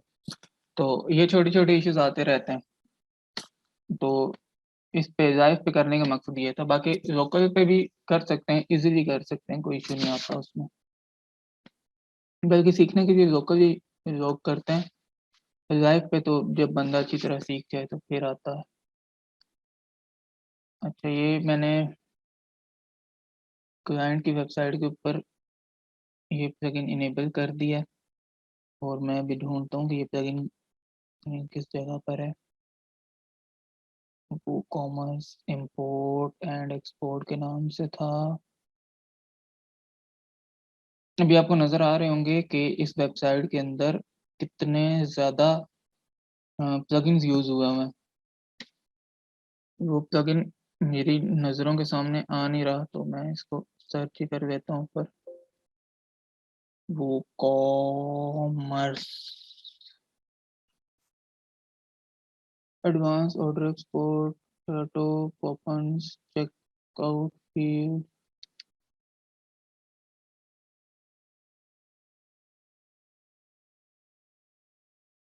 Mailchimp, photo reviews, product CSV, import export. अच्छा ठीक है, इंपोर्ट एक्सपोर्ट ठीक है। मैं इसकी सेटिंग में चला जाता हूँ और इधर से मैं क्या करूँगा, सिंपल प्रोडक्ट्स को एक्सपोर्ट कर लूँगा।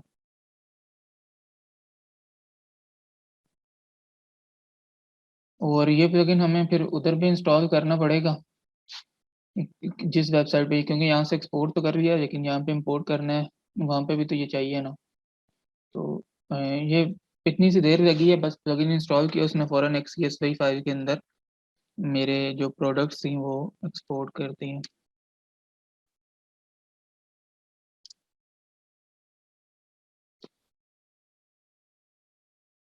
यहाँ पे भी कर लेते हैं इसको इंस्टॉल, और ये जो फाइल हमने डाउनलोड की है उस वेबसाइट से, ये हम इधर अपलोड कर देंगे, सिंपल इंपोर्ट कर देंगे। इंस्टॉल करके इसको एक्टिवेट कर लेते हैं।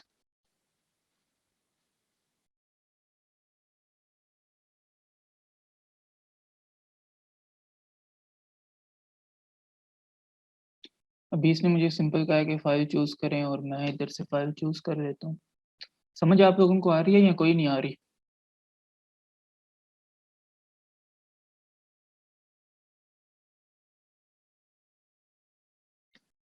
मुझे कोई वो रिस्पॉन्स नहीं मिल रहा, तो मुझे लग रहा है मैं ऐसे ही बोल रहा हूँ।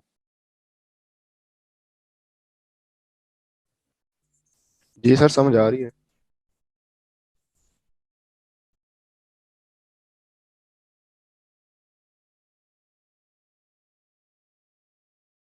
अभी इंपोर्टिंग स्टार्ट हो गई है, ये लेगी थोड़ा सा टाइम मतलब के 2-3 मिनट शायद ले ले। और मीटिंग का टाइम बाकी दोबारा से 4 मिनट रह गए, तो 4 मिनट के बाद फिर दोबारा से ज्वाइन करनी पड़ेगी आप लोगों को। बस ये काम थोड़ा सा था, इस पर टाइम लगना था, लेकिन यह है कि इसके बाद अभी चीज़ें स्मूथ हैं। बस पेमेंट मेथड ऐड करूँगा और बस फिर आज का लेक्चर एंड कर देंगे, क्योंकि ऑलरेडी काफ़ी टाइम हो चुका है और मुझे अभी लग रहा है कि मैं काफ़ी स्लो गया हूँ।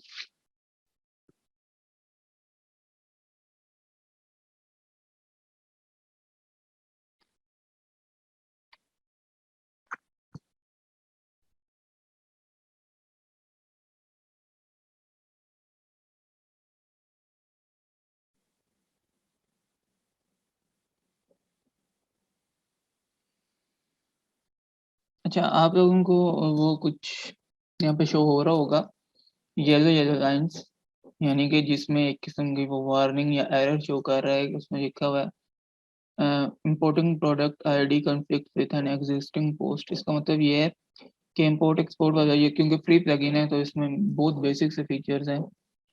तो ये क्या कर रहा है कि अगर प्रोडक्ट में कुछ वेरिएशन है, फॉर एग्जांपल जैसे अभी आप कोई कपड़े वगैरह खरीदते हैं ऑनलाइन, तो उसमें प्रोडक्ट के अंदर वेरिएशन होती है ना, कि उसमें साइज की वेरिएशन होगी, small, medium, large, extra large.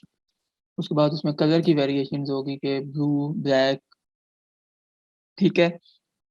तो इसने क्या किया है, हर वेरिएशन को एक अलग प्रोडक्ट समझ के एक्सपोर्ट कर दिया है। और प्रोडक्ट तो सेम ही थी, तो उसकी आईडी भी सेम सेम आईडी के साथ एक्सपोर्ट हुई है। लेकिन जब वो इंपोर्ट हो रही हैं तो वो उनको अलग अलग समझ रहा है। तो वो कह रहा है ये आईडी तो पहले से एग्जिस्ट करती है, तो मैं इसको इंपोर्ट नहीं कर सकता। तो ये इशू आ रहा है इसमें। जैसे अभी आप ये नाम भी देख सकते हैं, एम्ब्रॉयडरी स्टिच, स्टिचेस किट, और फिर उसके बाद सेम प्रोडक्ट का नाम है और डिफरेंट उसका वेरिएंट है, लेकिन वो इसको एक्सपोर्ट नहीं कर पा रहा। जैसे ये भी है, ऊपर देखिए और ये वाली देखिए, तो ये डिफरेंट जो वेरिएंट्स हैं उनकी वजह से एरर दे रहा है। कोई हम पेड प्लगइन यूज़ करेंगे अच्छा, तो उसमें ये एरर नहीं आएगा।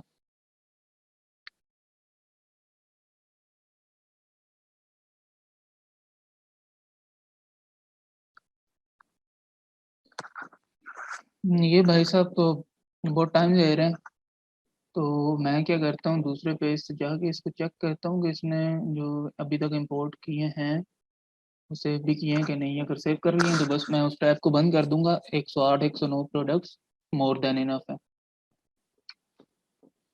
अच्छा, इन चीज़ों में आपके पास इश्यूज भी काफ़ी आते हैं, वो मैं बताता हूँ कि क्या इश्यूज आते हैं। फॉर एग्जांपल, अच्छा मैं क्या करता हूँ, इस टैब को ये तो ऐड नहीं था, ये भी कुछ नहीं है, ये भी कुछ नहीं है, ये भी नहीं है, ये भी नहीं है, वो कहाँ गया, इसको मैं बंद कर देता हूँ। अच्छा, अभी इशू क्या आता है, अभी ये भाई साहब इसने क्या किया, अभी प्रोडक्ट की प्राइस देखें जरा, $36,000, यानी कि ये तकरीबन कोई 55 लाख बनती है। किस चीज़ की है, इलेक्ट्रॉनिक्स किट के लिए। तो आपने इस चीज़ का ख्याल रखना है। असल में वहाँ पे जो करेंसी थी ना, वो थी इराकी दिनार।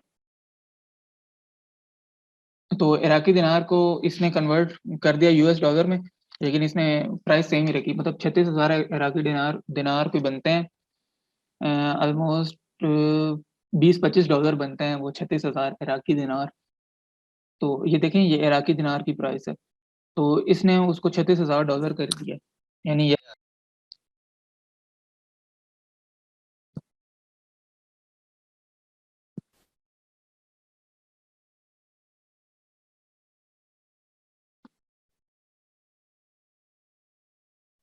अच्छा चलो, स्टार्ट करता हूँ दोबारा। इतना टाइम नहीं है कि वेट किया जाए किसी का, जब उन्होंने आना होगा तो आ जाएंगे।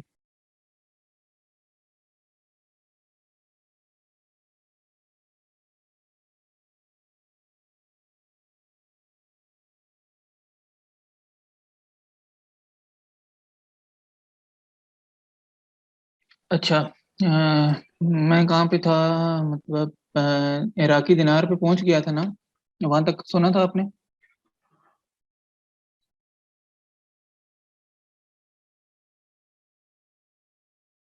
कोई बंदा रिस्पॉन्स कर दे। जी सर, सुना था राकी दिनार तक कि वो कन्वर्ट करके उन्होंने अपलोड किए ठीक है 36,000 ठीक है, थैंक यू। अच्छा, स्क्रीन शो हो रही है ना अभी?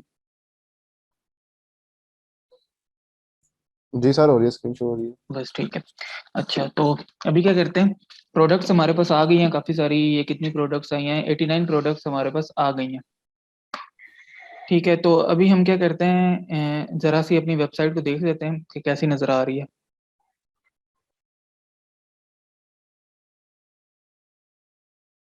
हमारी वेबसाइट के ऊपर अभी देख रहे होंगे आप, हैरान हो रहे होंगे कि ये कुछ भी नहीं है। ये तो बिल्कुल खाली पड़ी हुई है।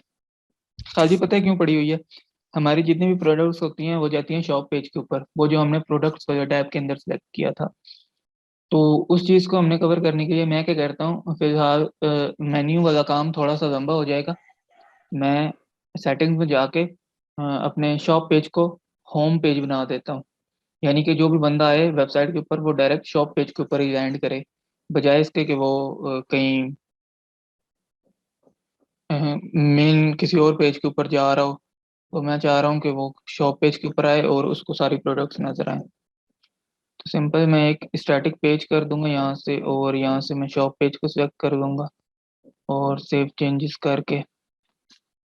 सिंपल, बस इतना सा काम था। अभी मैं इसको अगर लोगो पे क्लिक करूंगा तो देखिएगा कि मैं ये जा रहा हूँ शॉप पेज के ऊपर।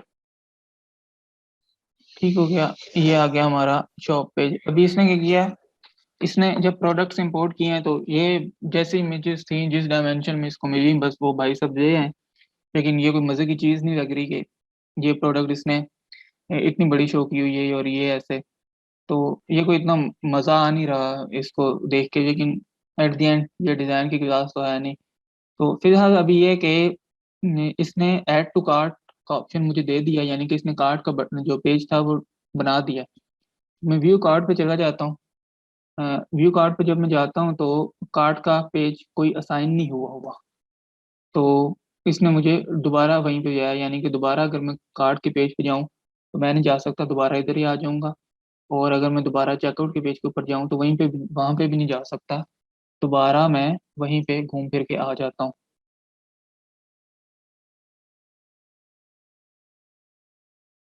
Steps and platform, I think that would be very productive and helpful।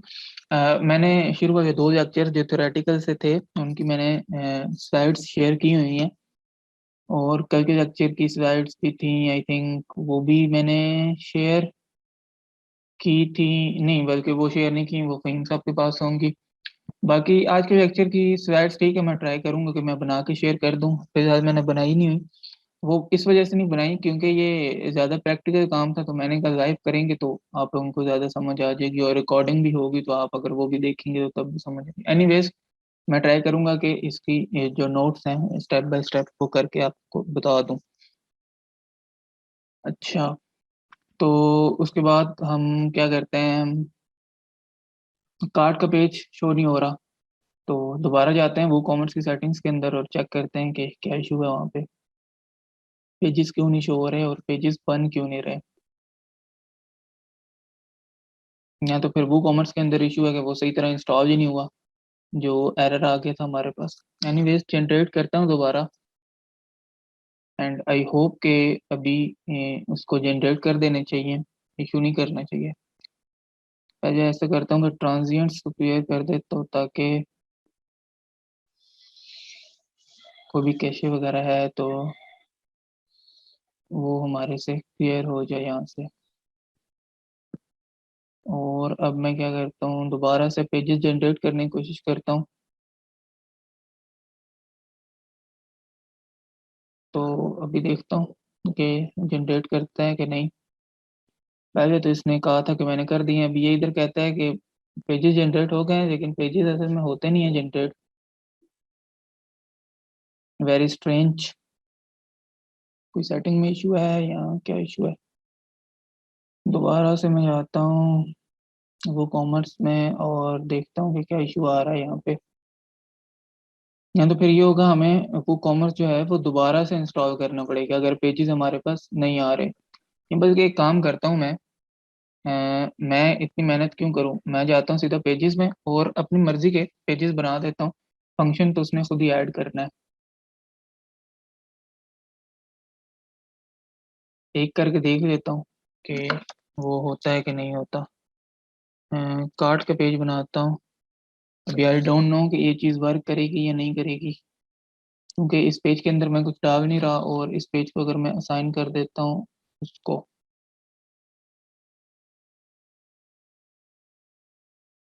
अच्छा तो ये अच्छा ठीक है, अभी ये वर्क करेगा ज़रूर।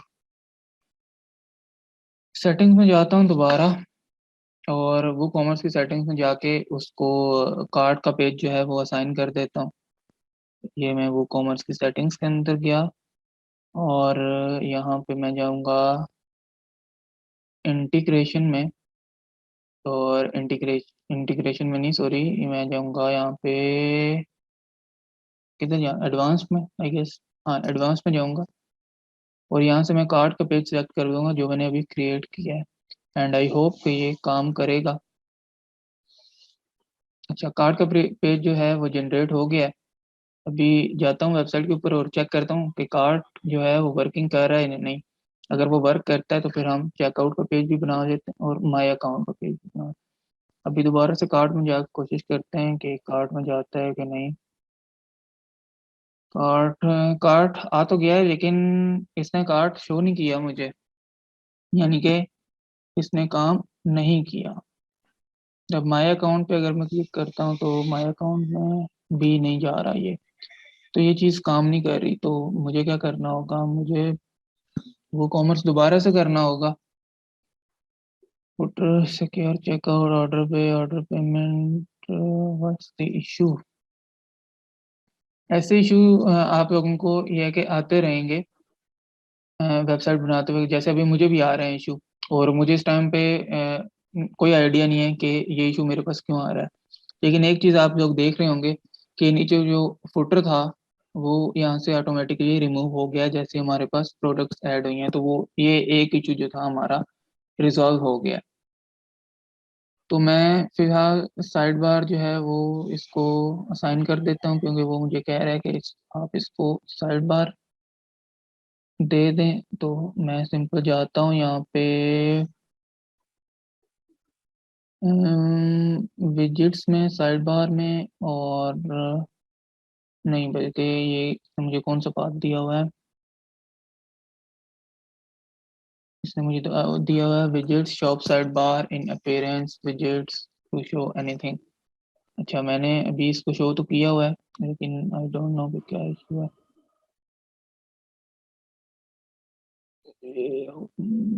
विजिट्स विजिट्स के अंदर जाएंगे साइड बार में, साइड बार के अंदर अगर मैं इसको रीऑर्डर कर दूं चेक करने के लिए, तो अगर ये इसको पिक करता है या नहीं करता, नहीं ये इसने अभी भी पिक नहीं किया। तो एक काम मैं करता हूँ, इस पर टाइम वेस्ट करने से अच्छा है एक दफ़ा और ट्राई करता हूँ कि अगर वो कॉमर्स जो है वो पेजेस जनरेट कर दे एक्स्ट्रा। अगर वो नहीं जनरेट करता तो फिर मुझे जाना पड़ेगा बाय डिफॉल्ट ऑटोमेटिकली दोबारा वो कॉमर्स इंस्टॉल करने।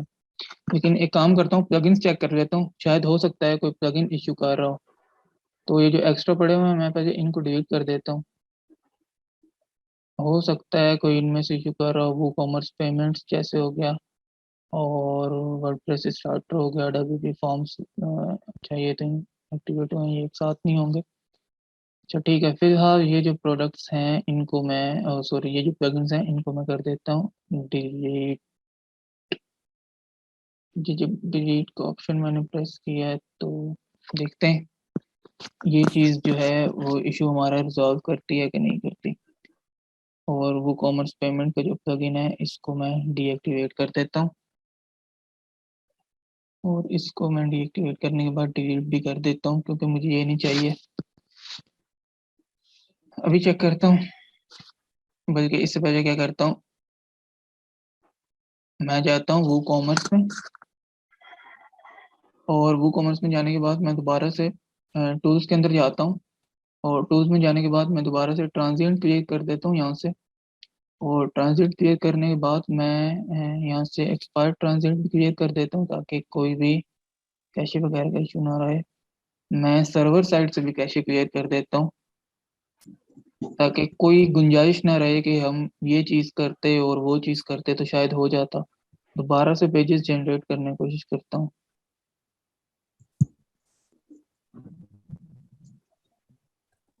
अभी इसने क्या कहा है कि माइग्रेशन इंफॉर्मेशन। अच्छा, अभी तो आई विश के पेजेस शो हो जाएं, अभी भी नहीं हुए। एक काम करता हूँ, इसने बड़ा तंग कर दिया मुझे अभी, तो मैं यही चाहूँगा कि मैं इसको फिलहाल डिलीट ही कर दूं और डिलीट करने के बाद मैं इसको दोबारा से बना सकूं। ओहो यार काफी आज के लिए इतना यार काफी तो है, लेकिन असल में मुझे नहीं पता था कि ये इशू भी आएगा, तो इसलिए लेकिन अच्छा है कि ये इशू भी आ गया ताकि अगर बाद में आता है तो आप लोग भी इसको रिजॉल्व कर सकें। इनफ है मेरे ख्याल में, मैं भी थक गया हूँ, लेकिन मैं भी चाह रहा हूँ कि ये जो एक काम पकड़ा हुआ है ये कंप्लीट ही हो जाए।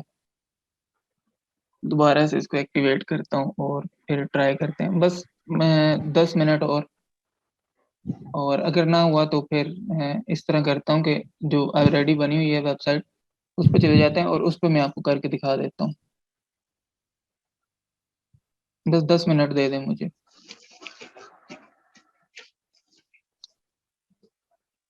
अच्छा, तो दोबारा से एडवांस में जाते हैं, अभी इसने पेजेस किए हैं कि नहीं किए।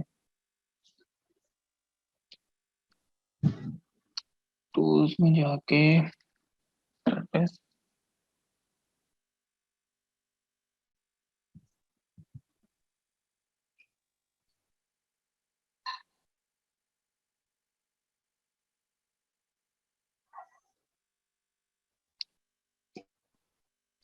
दोबारा से करता हूँ कोशिश कि भाई जनरेट हो जाए।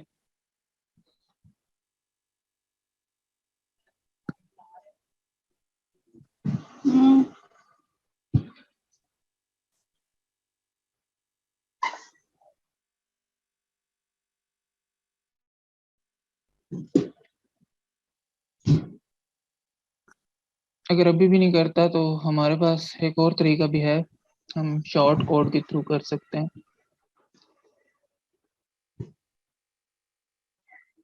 अच्छा, ऐसा है कि जो कंटिन्यू करना चाहता है वो बेशक करे, और जो लीव करना चाहता है वो कर सकता है। रिकॉर्डिंग वैसे भी अपलोड होगी तो वो रिकॉर्डिंग भी देख सकता है, कोई इशू नहीं है इसमें। अगर किसी को कोई काम है तो वो बेशक चला जाए। आटा वो करेगी ना धोने के लिए। नहीं, अभी भी इसने नहीं किया, तो मैं एक काम करता हूँ, मैं वो कॉमर्स पेजेस शॉर्टकट्स में शॉर्ट कोड्स में जाता हूँ।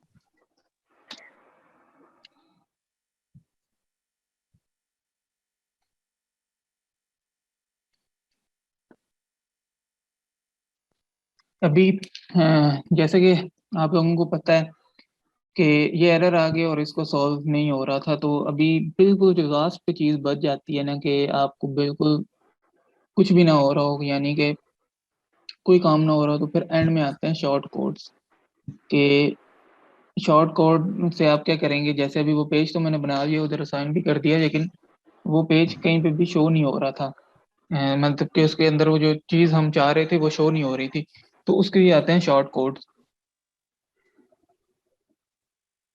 तो कार्ड का शॉर्ट कोड मुझे चाहिए फिलहाल।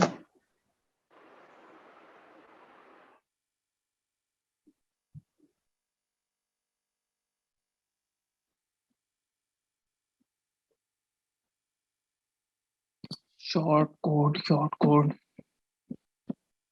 अच्छा, इसमें सारे इन्होंने रीसेट करने के लिए दिए हुए हैं, तो ऐसा करता हूँ कि अच्छा, असल में इशू पता है क्या आ रहा है। इशू ये है कि कोई ऐसी चीज़ है जो कि अभी मुझे नहीं पता कि वो क्या चीज़ है, जो इस प्रोसेस को होने से ब्लॉक कर रही है। तो टेम्पररी मैं क्या करता हूँ, स्टोर फ्रंट को इंस्टॉल कर देता हूँ, जो बाय डिफ़ॉल्ट इसकी थीम है वो कॉमर्स जो रिकमेंड करता है। और उसके बाद देखते हैं कि इस चीज़ से इशू रिजॉल्व होता है कि नहीं। अच्छा, बस ये लास्ट चीज़ करके देखते हैं, नहीं तो फिर हम ये चीज़ कल करेंगे।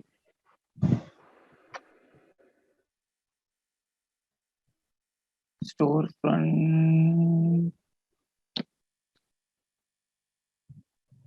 स्टोर फ्रंट, स्टोर फ्रंट, तो ऐसा करता हूँ, चला जाता हूँ मैं कॉमर्स का सेटअप, विज़ार्ड भी नहीं आ रहा। इधर से कोई भी थीम मैं सेलेक्ट कर लेता हूँ।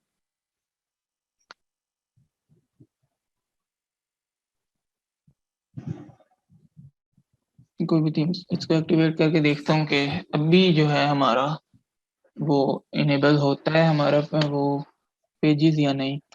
तो अगर ये इनेबल हो जाते हैं मतलब कि थीम के अंदर कोई ऐसी चीज़ है जो कि इशू कर रही है इन चीज़ों में।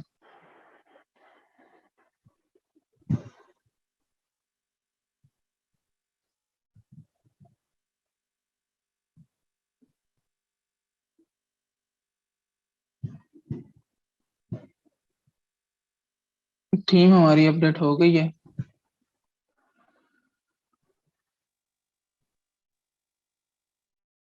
अच्छा, थीम में अभी कार्ड पेज जो है उसको मैं ऐसा करता हूँ, फिलहाल कर देता हूँ डिलीट। बस ये बिल्कुल लास्ट चीज़ है, इसके बाद बस करते हैं, फिर कल ही करेंगे इसको। तो आज के लेक्चर से जो गेन होगा वो आप लोगों को कोई ख़ास नहीं होगा, वो बस इतना सा ये होगा कि आप लोगों ने आज देखा वो कॉमर्स सेटिंग्स और वो कॉमर्स के मसले कि किस तरह उससे बंदे का दिमाग ख़राब होता है। जो चीज़ मैं आज बताना चाह रहा था वो मैं आज नहीं बता पा रहा हूँ।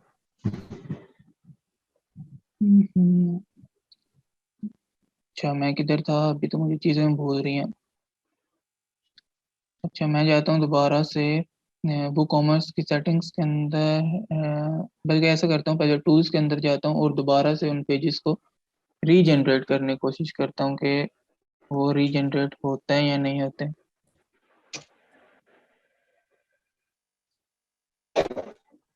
अच्छा, मैं आपको वो पूरा ओवरव्यू दे देता हूँ कि क्या क्या चीज़ें आज हमने कवर की हैं, यानी कि आज को इतना हमने ख़ास किया नहीं है। टाइम हालांकि हमारा ज़्यादा लगा है लेकिन कुछ किया ख़ास नहीं है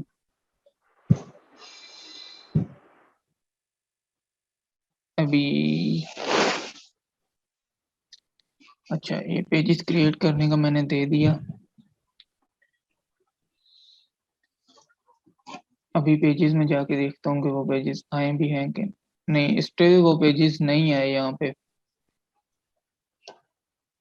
लास्ट ऑप्शन बिल्कुल एंड पे लास्ट ऑप्शन जो है वो ये है कि ये एक मिनट ये प्लगइन मुझे एक तो ये प्लगइन वर्डप्रेस स्टार्टर और एक ये वाला जेट पैक, इन दो चीज़ों को मैं कर देता हूँ डिलीट। फिर ट्राई कर रहा हूँ, करता हूँ, आई थिंक शायद जेट पैक का ही इशू हो। फिर मैं ओवरव्यू देता हूँ आपको कि हमने आज असल में किया क्या।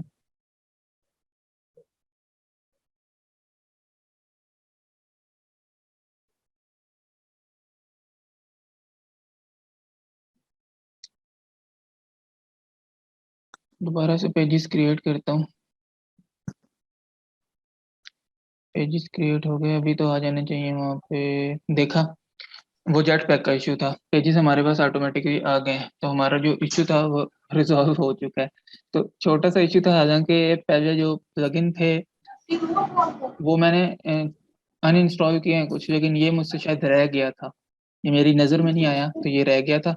अभी इसने इशू जो किया हुआ था वो मैंने जैसे इसको डिलीट किया है तो वो जो इशू था वो हमारा रिजॉल्व हो चुका है।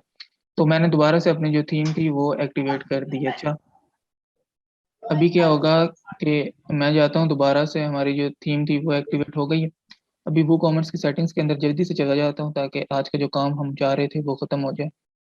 बस 2 मिनट इसमें। अच्छा, पेजेस जनरेट हो चुके हैं, सेटिंग्स में जाना था। ये सेटिंग्स में आए और ये एडवांस में आए, इधर मैंने चेक करना है कि पेजेस शो हो रहे हैं। हाँ, पेजेस इधर आ गए ऑटोमेटिकली। अभी मैं आपको कार्ड में जाके दिखाता हूँ। अगर मैं इस चीज़ को रिफ्रेश करूंगा तो आपके पास कार्ड का जो ऑप्शन है वो शो हो जाएगा। अभी देखें, कार्ड का जो पेज है, आपने जो चीज़ कार्ड में ऐड की हुई है वो यहाँ पे शो हो रही है। एक और प्रोडक्ट कार्ड में ऐड कर देते हैं और फिर उसको देखते हैं कि वो यहाँ पे शो होती है कि नहीं होती। फॉर एग्जांपल ये प्रोडक्ट है, इसको मैं क्विक व्यू कर देता हूँ और इसको कार्ड में ऐड करता हूँ। और कार्ड में ऐड करने के बाद यहाँ पे वो अपडेट हो गया कार्ड। इधर अभी 2 प्रोडक्ट्स आ गए हैं। मैं व्यू कार्ड पे जाता हूँ। हाँ, इधर 2 प्रोडक्ट, सेम प्रोडक्ट है, वो 2 दफ़ा आ रही है क्योंकि मैंने वो सेम ही प्रोडक्ट 2 दफ़ा ऐड की। इधर मैं ठीक है, कार्ड को मैं अपडेट कर देता हूँ। 3 दफ़ा मैंने कर लिया। अगर मैं चेकआउट की तरफ जाता हूँ तो चेकआउट में फिलहाल वो 2 चीज़ें जो मैंने स्टार्ट में इनेबल की थी, कैश ऑन डिलीवरी और पेपॉल। अभी कैश ऑन डिलीवरी के लिए मैंने कोई शर्त नहीं लगाई हुई, ना ही मैंने अपना पेपॉल अकाउंट ऐड किया हुआ है यहाँ पे पेमेंट लेने के लिए।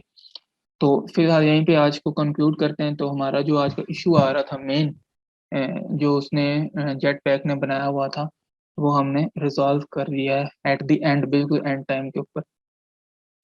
अभी यहीं से कल हम कंटिन्यू करेंगे। कल हमारा, मैं आपको नोटपैड की फाइल ओपन करके स्टेप बाय स्टेप बता देता हूँ कि आज हमने क्या किया है और कल हम लोग क्या करने वाले हैं। एक चीज़ मैं बताता चलूँ कि जेट पैक अच्छा प्लगइन है, ऐसा नहीं है कि वो इशू करता है। आई डोंट नो कि इस वेबसाइट के ऊपर वो क्यों इशू कर रहा था और यहाँ उसको क्या मसला था यहाँ पे कि उसने इतना देर, 1 डेढ़ घंटा हमें उसने थका के रखा है। लेकिन बाकी इस वेबसाइट के ऊपर भी अगर मैं दिखाऊं आपको तो ये जेट पैक जो है वो यहाँ पे भी यूज़ हो रहा है। तो ये चीज़ें जो है किसी वेबसाइट में हो जाती हैं। ये देखें, ये जेट पैक यहाँ पे यूज़ हो रहा है और ये CRM जो है ये भी जेट पैक का ही एक प्लगइन है। तो ये दोनों यहाँ पे यूज़ हो रहे हैं। लेकिन उस वेबसाइट में ये दोनों एक जो जेट पैक है सेम ही प्लगइन वो इशू कर रहा था। तो आपके सामने मैंने इसको डिलीट किया तो वो जो इशू था वो मेरा रिजॉल्व हो चुका है। तो अभी किसी का क्वेश्चन है तो पूछे, नहीं तो मैं इसको कंक्लूड करता हूँ यहीं पे और मैं नोटपैड की फाइल ओपन करके आपको बता देता हूँ कि मैंने आज क्या पढ़ाया है और कल मैं क्या कर पाने वाला हूँ। क्योंकि आज तो हमारे चीज़ें जो है वो इश्यूज में गुजर गई हैं। लेकिन आई होप इसमें से भी आपको कुछ ना कुछ सीखने को ज़रूर मिल रहा होगा कि हमने आज इश्यूज कैसे रिजॉल्व किए हैं, किस तरीके से हमने ढूंढा है बगैर गूगल किए चीज़ों को। कोई क्वेश्चन है तो पूछें। जी सर, वही क्वेश्चन क्वेश्चन था कि डोमेन एंड होस्टिंग वाला, अगर हाँ, काइंडली आपको बता दें। वो मैं आपको बता देता हूँ। पहले मैं लेक्चर कंक्लूड कर दूं कि मैंने आज क्या पढ़ाया और उसके बाद मैं आपको डोमेन और होस्टिंग को बताता हूँ, ठीक है। इस वक्त मीटिंग में कौन कौन है? एक और ने भी मुझसे क्वेश्चन किया था, अभी वो आई थिंक लीव कर गई हैं। वो लीव कर गई हैं उन्होंने मुझसे, ठीक है। आज हमने पढ़ा है, पहली चीज़ हमने देखा है वो कॉमर्स का सेटअप। लेकिन ये बिल्कुल बेसिक लेवल पे था, इसमें कोई एडवांस चीज़ नहीं थी बल्कि ये दूसरी चीज़ थी। पहली चीज़ जो हमने पढ़ी है वो है सेटिंग लाइव वेबसाइट या इंस्टॉल वर्डप्रेस भी कह सकते हैं ऑन डोमेन एंड होस्टिंग। ये आज हम लोकल होस्ट से हट के हमने इधर डायरेक्ट काम किया। तीसरा हमने किया है इंस्टॉल थीम की है मैनुअली, यानी कि हमने वर्डप्रेस की रिपोजिटरी से नहीं की, हमने अपनी अलग से थीम अपलोड की अपने लोकल पीसी से। और चौथी चीज़ जो आज हमने की है वो हमने प्रोडक्ट्स को इंपोर्ट एक्सपोर्ट करना सीखा है। प्रोडक्ट्स इंपोर्ट और एक्सपोर्ट करना सीखा है हमने आज। पांचवी चीज़ हमने आज जो की है वो है हमने डिफरेंट वो कॉमर्स की सेटिंग्स को देखा है। वो कॉमर्स सेटिंग्स यानी उसमें आपको जो चीज़ में आज नहीं मैंने बतानी थी, जो कल बतानी थी, यानी कि क्रिएट पेजेस वाली, कि हम बार बार कैसे जाके क्रिएट पेज करें, तो वो मैंने आज बता दी है। कि हमने वो कॉमर्स के अंदर टूल्स को भी देख लिया है। वो कॉमर्स के टूल्स के अंदर वो एक ही काम की चीज़ है जो कि आज मैंने नहीं बतानी थी लेकिन मुझे बतानी पड़ी, तो वो भी हमने आज देख लिया। इसके अलावा हमने देखा है कि क्रिएटिंग पेजेस, चलिए वो तो टूल्स में ही आ गए। और एक इनेबलिंग पेमेंट पेमेंट मेथड, बाजी हो गए बाबू। ये सिर्फ हमने इनेबल ही किए हैं और कुछ नहीं। अच्छा, आज हमने ये पढ़ा है। अभी कल क्या हम पढ़ने वाले हैं? कल हमारा जो टॉपिक होगा उसमें एक चीज पहले तो हम करेंगे कि आपका जो क्वेश्चन था बैंक, अगर अभी कहते हैं तो मैं भी आपको बता देता हूँ कि बैंक अकाउंट पेमेंट मेथड पे हमने करना है, पेपाल हमने करना है, हमने क्रेडिट कार्ड्स करने हैं, हमने शिपिंग मेथड्स करने हैं। वो शिपिंग का जो मैं आपको स्टार्ट में बता रहा था कि मतलब मैं पाकिस्तान में सेल करना चाह रहा हूँ और इस्लामाबाद में ये रेट हो, कराची में ये रेट हो, तो ये चीज़ें। और उसके अलावा हम क्या करेंगे, हम एक छोटा सा बेसिक सा फ्लैट सम की कॉन्फ़िगरेशन कर देंगे, हम कॉन्फ़िगरेशन कर देंगे क्योंकि फ्लैट सम का जो करिकुलम में आ रहा था वो तो थर्ड वीक में डेडिकेटेड क्लास थी 1 घंटे की फ्लैट सम के ऊपर। तो फ्री में तो हम जितना मैक्सिमम कवर कर सकते हैं वो कर रहे हैं। और छठा जो था वो हम कल क्या करेंगे, हम एक यूएक्स बिल्डर यूज करेंगे, बिल्डर यूज करेंगे।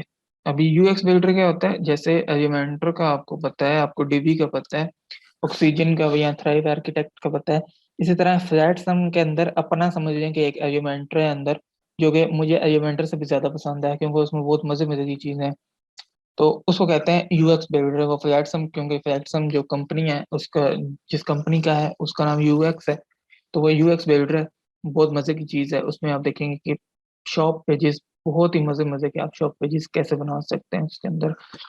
तो ये चीज 6 चीजें हम कल करेंगे, यानी कि बेसिक जो हमारा पर्पज होगा वो पेमेंट सर एक वो के। भी बता दें काइंडली, प्रोडक्ट एड्स करने का कल के लेक्चर में रहता है शायद। कल के लेक्चर में कर देते हैं, यहाँ भी बता देता हूँ, कोई इशू नहीं, जैसे आप लोगों को ठीक लगे। नहीं कल बता दें, कोई मसला नहीं कि प्रोडक्ट कैसे मैनुअली ऐड करनी है इसमें, कल के लेक्चर में रख लेंगे। ठीक है। अच्छा, रिकॉर्डिंग मिल जाएगी आपको इस लेक्चर की, लेकिन रिकॉर्डिंग ये है कि आपको कल फर्स्ट टाइम मिलेगी क्योंकि इसमें काफ़ी सारी चीज़ें मुझे कट करनी होती हैं बीच में से, जो जो मैं बीच में पॉज वगैरह देता हूँ, तो उसको एडिट करके फिर वो रेंडर होती है, उसके बाद वो अपलोड होती है, कोई एक जीबी की फाइल होती है। तो वो अपलोड होगी तो वो कल इंशाल्लाह सुबह तक आपको मिल जाएगी। और क्लास कल भी इसी टाइम होगी। आपने आज लेट ज्वाइन किया है, ये क्लास 10 बजे स्टार्ट होती है, तो 10 बजे स्टार्ट होगी ये कल भी। अच्छा, और कोई क्वेश्चन था मेरा ख्याल, आई थिंक मैं कुछ मिस कर रहा हूँ यहाँ पे। जी सर, डोमेन एंड होस्टिंग। हाँ, डोमेन और होस्टिंग का क्वेश्चन। डोमेन और होस्टिंग में ये है कि देखो बहुत सारी चीज़ें मैटर करती हैं डोमेन और होस्टिंग में। एक तो आपकी जो फर्स्ट चीज़ मैटर करती है वो है आपकी स्पीड। दूसरी चीज़ जो मैटर करती है वो है आपका सर्वर लोकेशन। तीसरी चीज़ जो होती है वो आपके फीचर्स होते हैं। ये फिर run out of time 10 minute रहते हैं, चलो 10 मिनट में हो जाएगा। चौथी चीज़ जो होती है वो आपकी होती है सपोर्ट होती है, कि होस्टिंग कंपनी आपको सपोर्ट कितनी दे रही है 24/7। और इसके अलावा आपको स्टोरेज कौन सी मिल रही है, और इसके अलावा आपको वैल्यू फॉर मनी है कि नहीं।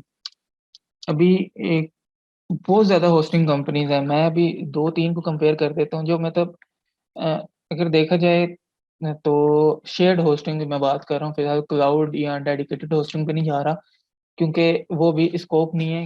वो बहुत ज़्यादा एक्सपेंसिव होती हैं, लाइक $100 पर मंथ तक होती हैं। हमने स्टार्ट में WP मेजन्स पे क्लाउड होस्टिंग ही रखी हुई थी, जो कि हमें ऑलमोस्ट $150 पर मंथ पड़ती थी। $150 पर मंथ, यानी कि 22-23 हज़ार रुपये पर मंथ हम होस्टिंग के दे रहे थे। तो फिर हमने ये साइड ग्राउंड को टेस्ट किया, ये हमें बड़ी पसंद आई है, तो ये बहुत अच्छी है, तो मैं इसी को रिकमेंड कर सकता हूँ आपको आंखें बंद करके।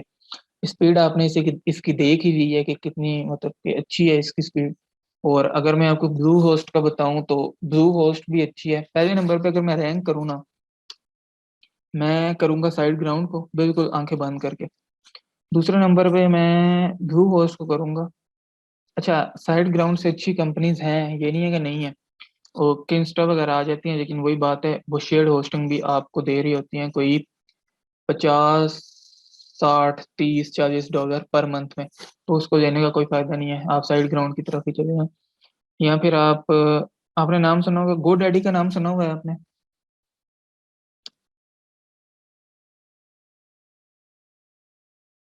जी सर, सुना मैं GoDaddy का नाम। अच्छा, GoDaddy की तरफ आपने कभी भी नहीं जाना, नेवर, कभी भी नहीं। वो मतलब तो सिर्फ डोमेन की है ना? नहीं, वो होस्टिंग भी देते हैं। मैंने अच्छा स्टार्ट में एक दफ़ा यूज़ कर ली थी, उनकी होस्टिंग भी होती है और उनकी होस्टिंग डेडिकेटेड होस्टिंग भी होती है। और इसके अलावा आप बहुत सारी ये नेम चीप है, या फिर होस्ट गेटर है, और इसके अलावा ड्रीम होस्ट है। अभी मैं जो आपको रिकमेंड करूँ अगर नंबर वाइज, तो पहले नंबर पे मैं इसको रखूंगा, साइड ग्राउंड को। इसको आप ले जाएं। बेशक ये एक्सपेंसिव है थोड़ी सी बाकी सबसे, लिटिल बिट सर, इसका एक्सपेंसिव है। अगर आप प्राइस भी बताते साथ तो। अच्छा, मैं साइड ग्राउंड। प्राइस आपको दिखा देता हूँ, लेकिन ये है कि side ground little bit expensive है उनसे। एक्सपेंसिव मतलब कि एक आधे डॉलर का फर्क है पर मंथ। और दूसरा इसमें ये आता है कि ये आपको वो नहीं देते फ्री। अभी वर्डप्रेस होस्टिंग की तरफ ये आपको फ्री डोमेन नहीं देते, तो डोमेन के लिए आपको पे करना पड़ता है। हम्म। तो जैसे ये फर्स्ट मंथ की जो होस्टिंग है ये $7 पर मंथ की है, ठीक है। तो $7 पर मंथ में आपको ये सारी चीज़ें मिलती हैं। एक वेबसाइट आप बना सकते हैं इस पे, 10 GB स्टोरेज मिलती है, 10,000 विजिट्स मंथली, और अनलिमिटेड ट्रैफिक और वर्डप्रेस इंस्टॉलेशन। ये सारी बेसिक सी चीज़ें मिलती हैं। दूसरी जगह पे आप आ जाती है बात आपकी, अगर ब्लू होस्ट को देखें तो ये थोड़ी सी सस्ती है, और ये आपको डोमेन नेम भी फ्री में दे रहे होते हैं। तो टॉप दो तो मैं यही रिकमेंड कर सकता हूँ। डोमेन नेम भी आपको फ्री में देते हैं, लेकिन उसमें इशू ये आता है कि ये थोड़ी सी स्लो है, क्योंकि इनके जो सर्वर्स हैं, डीएनएस है, वो बहुत कम लोकेशंस पे है।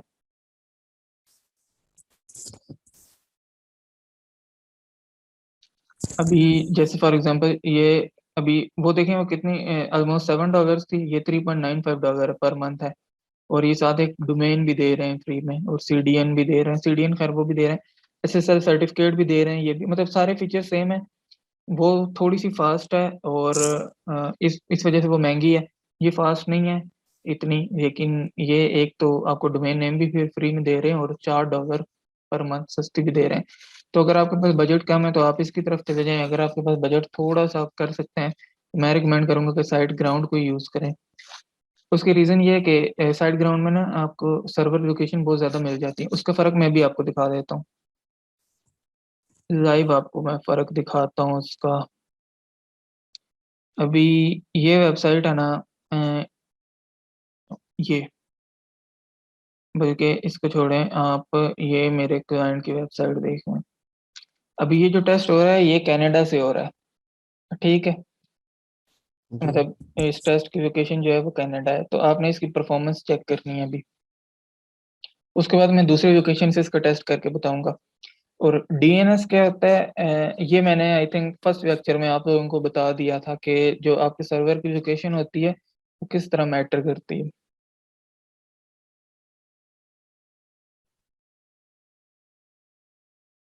याद है ना डीएनएस क्या होता है? जी बताया था आपने।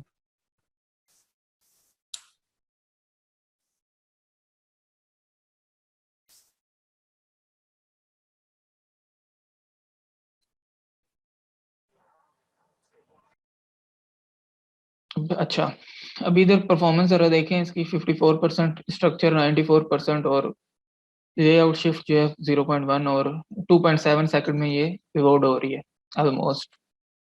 ये ब्लू होस्ट की ना? नहीं, ये है ड्रीम होस्ट। अच्छा, ड्रीम होस्ट। अच्छा, मैं बताने का मकसद ये है कि आपकी जो डीएनएस है या सर्वर लोकेशन है वो किस तरह मैटर करती है। अभी उसकी सर्वर लोकेशन इस वेबसाइट की यूएस वाली साइट थी, यानी कि इसकी स्पीड जो है वो कनाडा में हाईएस्ट आनी चाहिए। तो अगर किसी और लोकेशन एशियन से, अभी मैं हांगकांग से सर्च कर रहा हूँ जो कि एशिया में है, तो इधर इसकी स्पीड जो है वो कम होनी चाहिए, ठीक है। क्योंकि इसकी जो लोकेशन है सर्वर से वो दूर हो जाती है ना। अभी हम हांगकांग से जी सर्च जी। चेक कर रहे हैं, तो अभी ये क्लियर हो जाएगा कि ड्रीम होस्ट जो है वो कितनी लोकेशंस दे रहा है मेरे क्लाइंट को। ओ, मीटिंग का टाइम फिर खत्म होने वाला है। मैं चाह रहा था मंसूर के क्वेश्चंस का आंसर कर दूं, लेकिन दोबारा ज्वाइन कर लेना, मैं फिर कर दूंगा।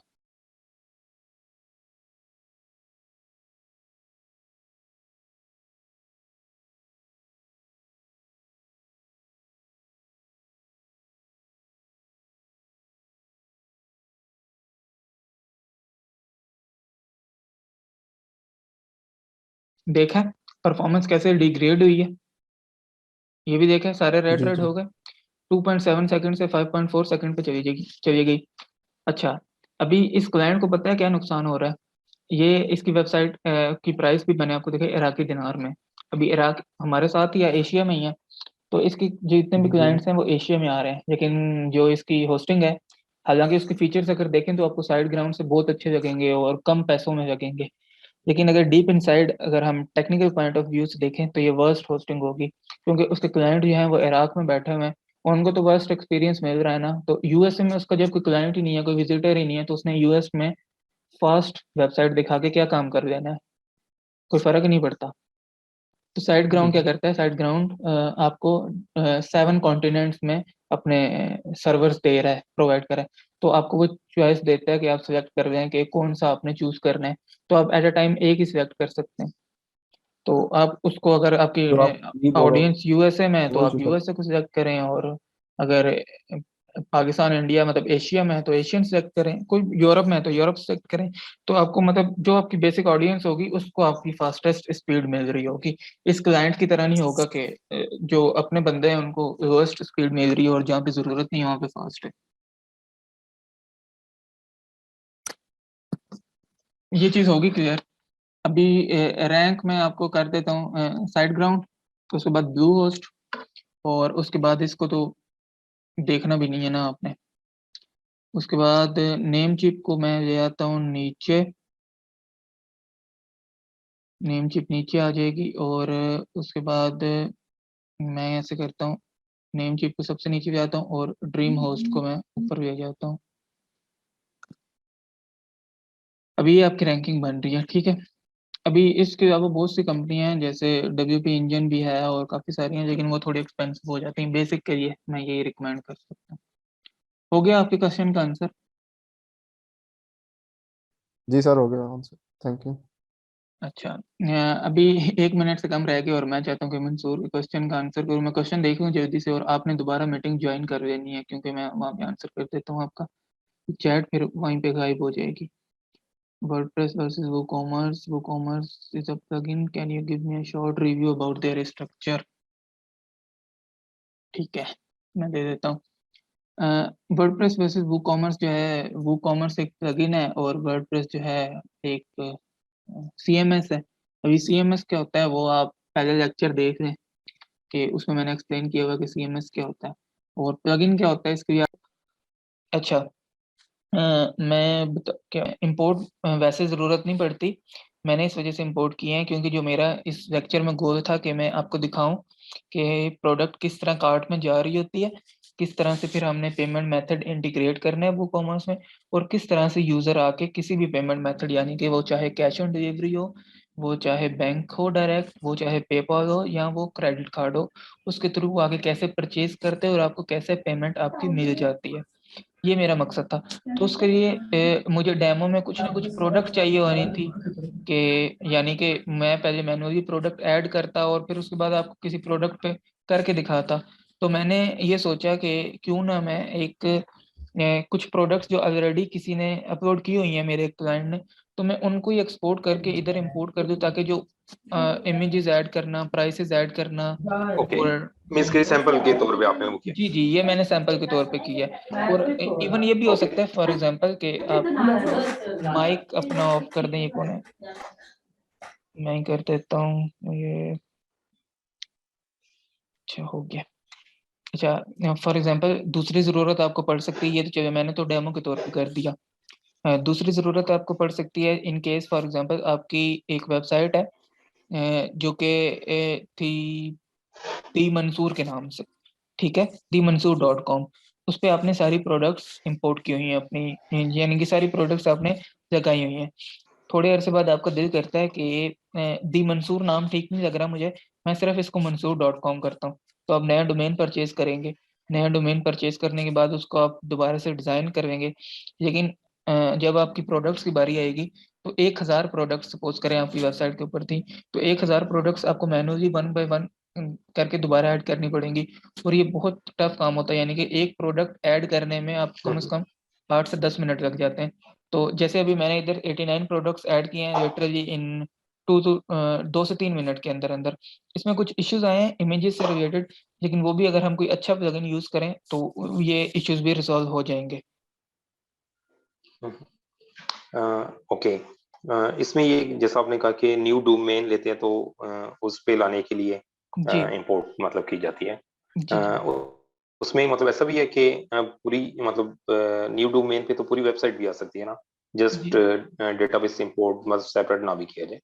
जी जी बिल्कुल पूरी। अभी इसके अंदर टूल है जी ना, जी फॉर एग्जांपल मैं जी अभी जी। आपको दिखा देता हूँ। इसमें अगर हम जाएं यहाँ पे, ये वर्डप्रेस के टूल्स हैं, ठीक है, ये वर्डप्रेस के टूल्स हैं। हम्म, इसके अंदर ये सामने आपको ऑप्शन शो हो रहा है इंपोर्ट और एक्सपोर्ट का। फॉर एग्जांपल मैं इधर एक्सपोर्ट में जाता हूँ कि मैं चाहता हूँ कि मैं अपनी वेबसाइट का सारा डाटा एक्सपोर्ट कर दूँ।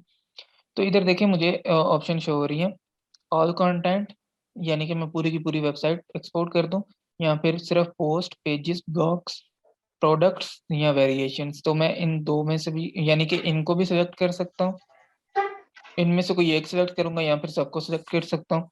तो मैं आराम से एक्सपोर्ट कर दूंगा अपनी, और ये एक्सपोर्ट होगी डॉट जेसॉन फाइल में, JSON इसकी एक्सटेंशन होगी, क्योंकि वर्डप्रेस खुद से जो डील करता है वो उस फाइल एक्सटेंशन को करता है, लेकिन वो कॉमर्स एक्सेल फाइल को करता है। काम दोनों का सेम ही है। ओके। और कोई क्वेश्चन आपका? और फिर इसको मतलब जो इंपोर्ट करना है आपने न्यू डोमेन पे, वो ये एक एक्सेल की फाइल होगी और बाकी मतलब जो डायरेक्टरी में फाइल्स होंगी नहीं नहीं नहीं वो नहीं। वहां पे, जी जी, अ, सिंगल फाइल फाइल के थ्रू वो इंपोर्ट होगा। जी जी बिल्कुल। अभी फॉर ओके। एग्जांपल जब हम वो कॉमर्स टू वो कॉमर्स इंपोर्ट करते हैं तब एक्सेल फाइल यूज होती है, क्योंकि वो एक चाइल्ड चाइल्ड में आ जाती है ना, चाइल्ड टू चाइल्ड। वो हम कांटेक्ट कर रहे होते हैं चाइल्ड से चाइल्ड तक। तो लेकिन जब हम वर्डप्रेस को पूरी वेबसाइट को अपने उठा के इंपोर्ट एक्सपोर्ट कर रहे होते हैं, तो उस एक्सटेंशन का नाम हम बोलते हैं उसको, वो आपको पता भी होगा, डॉट जेसॉन। अभी डॉट जेसन फाइल हमारे पास, अभी फॉर एग्जांपल मैं इधर से क्लिक कर देता हूँ ना डाउनलोड एक्सपोर्ट फाइल, तो वो डॉट जेसन फाइल इधर से मुझे सिंपली डाउनलोड कर देगा। मैं दूसरी वेबसाइट में जाऊंगा, सिंपली उठा के उस वेबसाइट को उधर जाके इंपोर्ट कर दूंगा। सिंपल, मैंने कुछ भी नहीं करना, सिर्फ मैंने यहाँ से डाउनलोड करनी है, उधर जाके अपलोड कर देनी है, डेट्स इट, मेरी सारी की सारी वेबसाइट उधर आ जाएगी बस। ओके। इस फाइल का साइज लाइक कितना होता है नॉर्मली? इस फाइल का साइज में डिपेंड करता है आपकी मतलब वेबसाइट। इसमें सारा डेटाबेस भी आता है, प्रोडक्ट्स भी आती हैं, सब कुछ? जी जी, ए टू जी आपकी सारी चीजें आ जाती हैं। और इसका साइज ओके। नॉर्मली मैंने किसी उसका तो नहीं किया, लाइक एक मैंने ब्लॉग की थी इंपोर्ट, और ब्लॉग में आपको पता है कि इमेजेस अच्छी खासी होती हैं, क्योंकि ट्यूटोरियल्स टाइप होते हैं वो। तो उसमें ऑलमोस्ट 1000 पोस्ट थी, और it was like 3 to 4 MB। तो वो कॉमर्स के लिए ये हो जाएगा ऑलमोस्ट आपके 20-25 MB होगा मैक्सिमम, इससे ज्यादा नहीं होता। मैक्सिमम बहुत हद हो गई ओके। तो 20-25 MB। राइट। इसके अलावा कोई क्वेश्चन है आपका?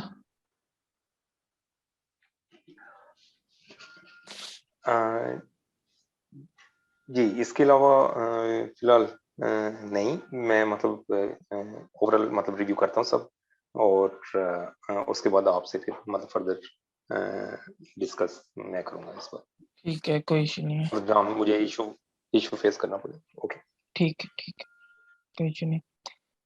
अच्छा, Humaira Majid, first of all तो ये कि इसकी रिकॉर्डिंग आपने पूछा हुआ है, वो तो रिकॉर्डिंग मैंने ऑन कर दी है, पहले मैं नहीं कर सका था, भूल गया था, वो आपको मिल जाएगी। और दूसरा क्वेश्चन ये है कि इंपोर्ट कैसे करेंगे। इंपोर्ट मैंने करना बताया हुआ है, और इंपोर्ट करने के लिए आप रिकॉर्डिंग देख लीजिएगा, क्योंकि मैं अगर इसको दोबारा से वहाँ पे, क्योंकि क्लाइंट की वेबसाइट थी वो लाइव थी और अच्छे खासे वो बेचारे की चल रही थी, तो मैं उधर से प्लगइन उसका लोड नहीं करना चाह रहा था, ऑलरेडी वो 40 प्लगइन यूज कर रहे हैं, तो मैंने फिर वो प्लगइन वहां से डिलीट कर दिया अभी। तो इस वजह से मैं अभी दोबारा उसको इनेबल करके तो वो लंबा प्रोसेस नहीं दिखा सकता। तो आप ऐसा कीजिएगा कि रिकॉर्डिंग जब मैं अपलोड करूंगा तो बिल्कुल आप उसका स्टार्ट देख लीजिएगा, आपको स्टेप बाय स्टेप समझ आ जाएगी कि आपने किस तरह उसको चीज़ों को यानी कि प्रोडक्ट्स को इंपोर्ट करना है और फिर उसके बाद उसको एक्सपोर्ट करना है। ठीक हो गया? इसके अलावा आपको कोई क्वेश्चन है तो वो पूछ लें आप।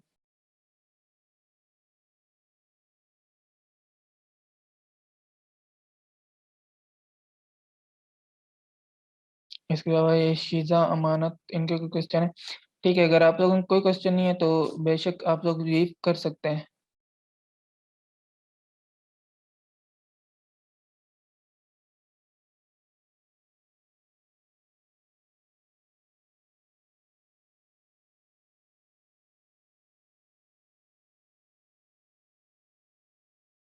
अच्छा ठीक है, तो मीटिंग जो है वो यहीं पे एंड करते हैं हम, और इंशाल्लाह कल का लेक्चर लेंगे और इसमें हम जो आज वेबसाइट बना रहे थे वो कंप्लीट करने की कोशिश करेंगे, और इंशाल्लाह ये कल कंप्लीट हो जाएगी एक वेबसाइट। तो आप लोग साथ साथ प्रैक्टिस करते रहें, क्योंकि प्रैक्टिस के बगैर मैं लिख के दे सकता हूँ कि आप लोगों को चीज़ें इधर समझ आ जाएंगी, लेकिन जब आप लोग करने बैठेंगे तो आपको बहुत ज़्यादा इश्यूज आएंगे। आपने देख लिया है, मैं 8 साल से कर रहा हूँ इसमें काम, 7-8 साल से, और इवन कि मुझे आज इतने इश्यूज आए हैं। हालांकि बेसिक छोटी सी चीज़ थी, एंड पे मैंने रिजॉल्व उसको ज़रूर किया है, लेकिन मुझे भी 1-1.5 घंटा लगा है उसमें चीज़ों को सॉर्ट आउट करने में। तो इस वजह से जब तक आप प्रैक्टिस नहीं करेंगे, आप चीज़ों को खुद नहीं देखेंगे, खुद इश्यूज को फेस नहीं करेंगे, तो यकीन माने आपको कुछ भी नहीं आएगा। आप लोग वो चीज़ें नहीं सीख सकेंगे। तो और फ्रीलांस में वर्डप्रेस के अंदर तो आजकल बहुत ज़्यादा कंपटीशन है, जॉब्स मिलना काफ़ी ज़्यादा मुश्किल है। तो अगर आपको सच में जॉब्स लेनी है और अच्छी जॉब्स लेनी है, लाइक एक जॉब जो होती है वो ऑलमोस्ट 500, 600, 1000 डॉलर्स की होती है। तो अगर आपको वो जॉब्स लेनी है तो आपको फिर अच्छे से काम भी आना चाहिए, आपको वो कॉमर्स के ऊपर पूरी कमांड होनी चाहिए।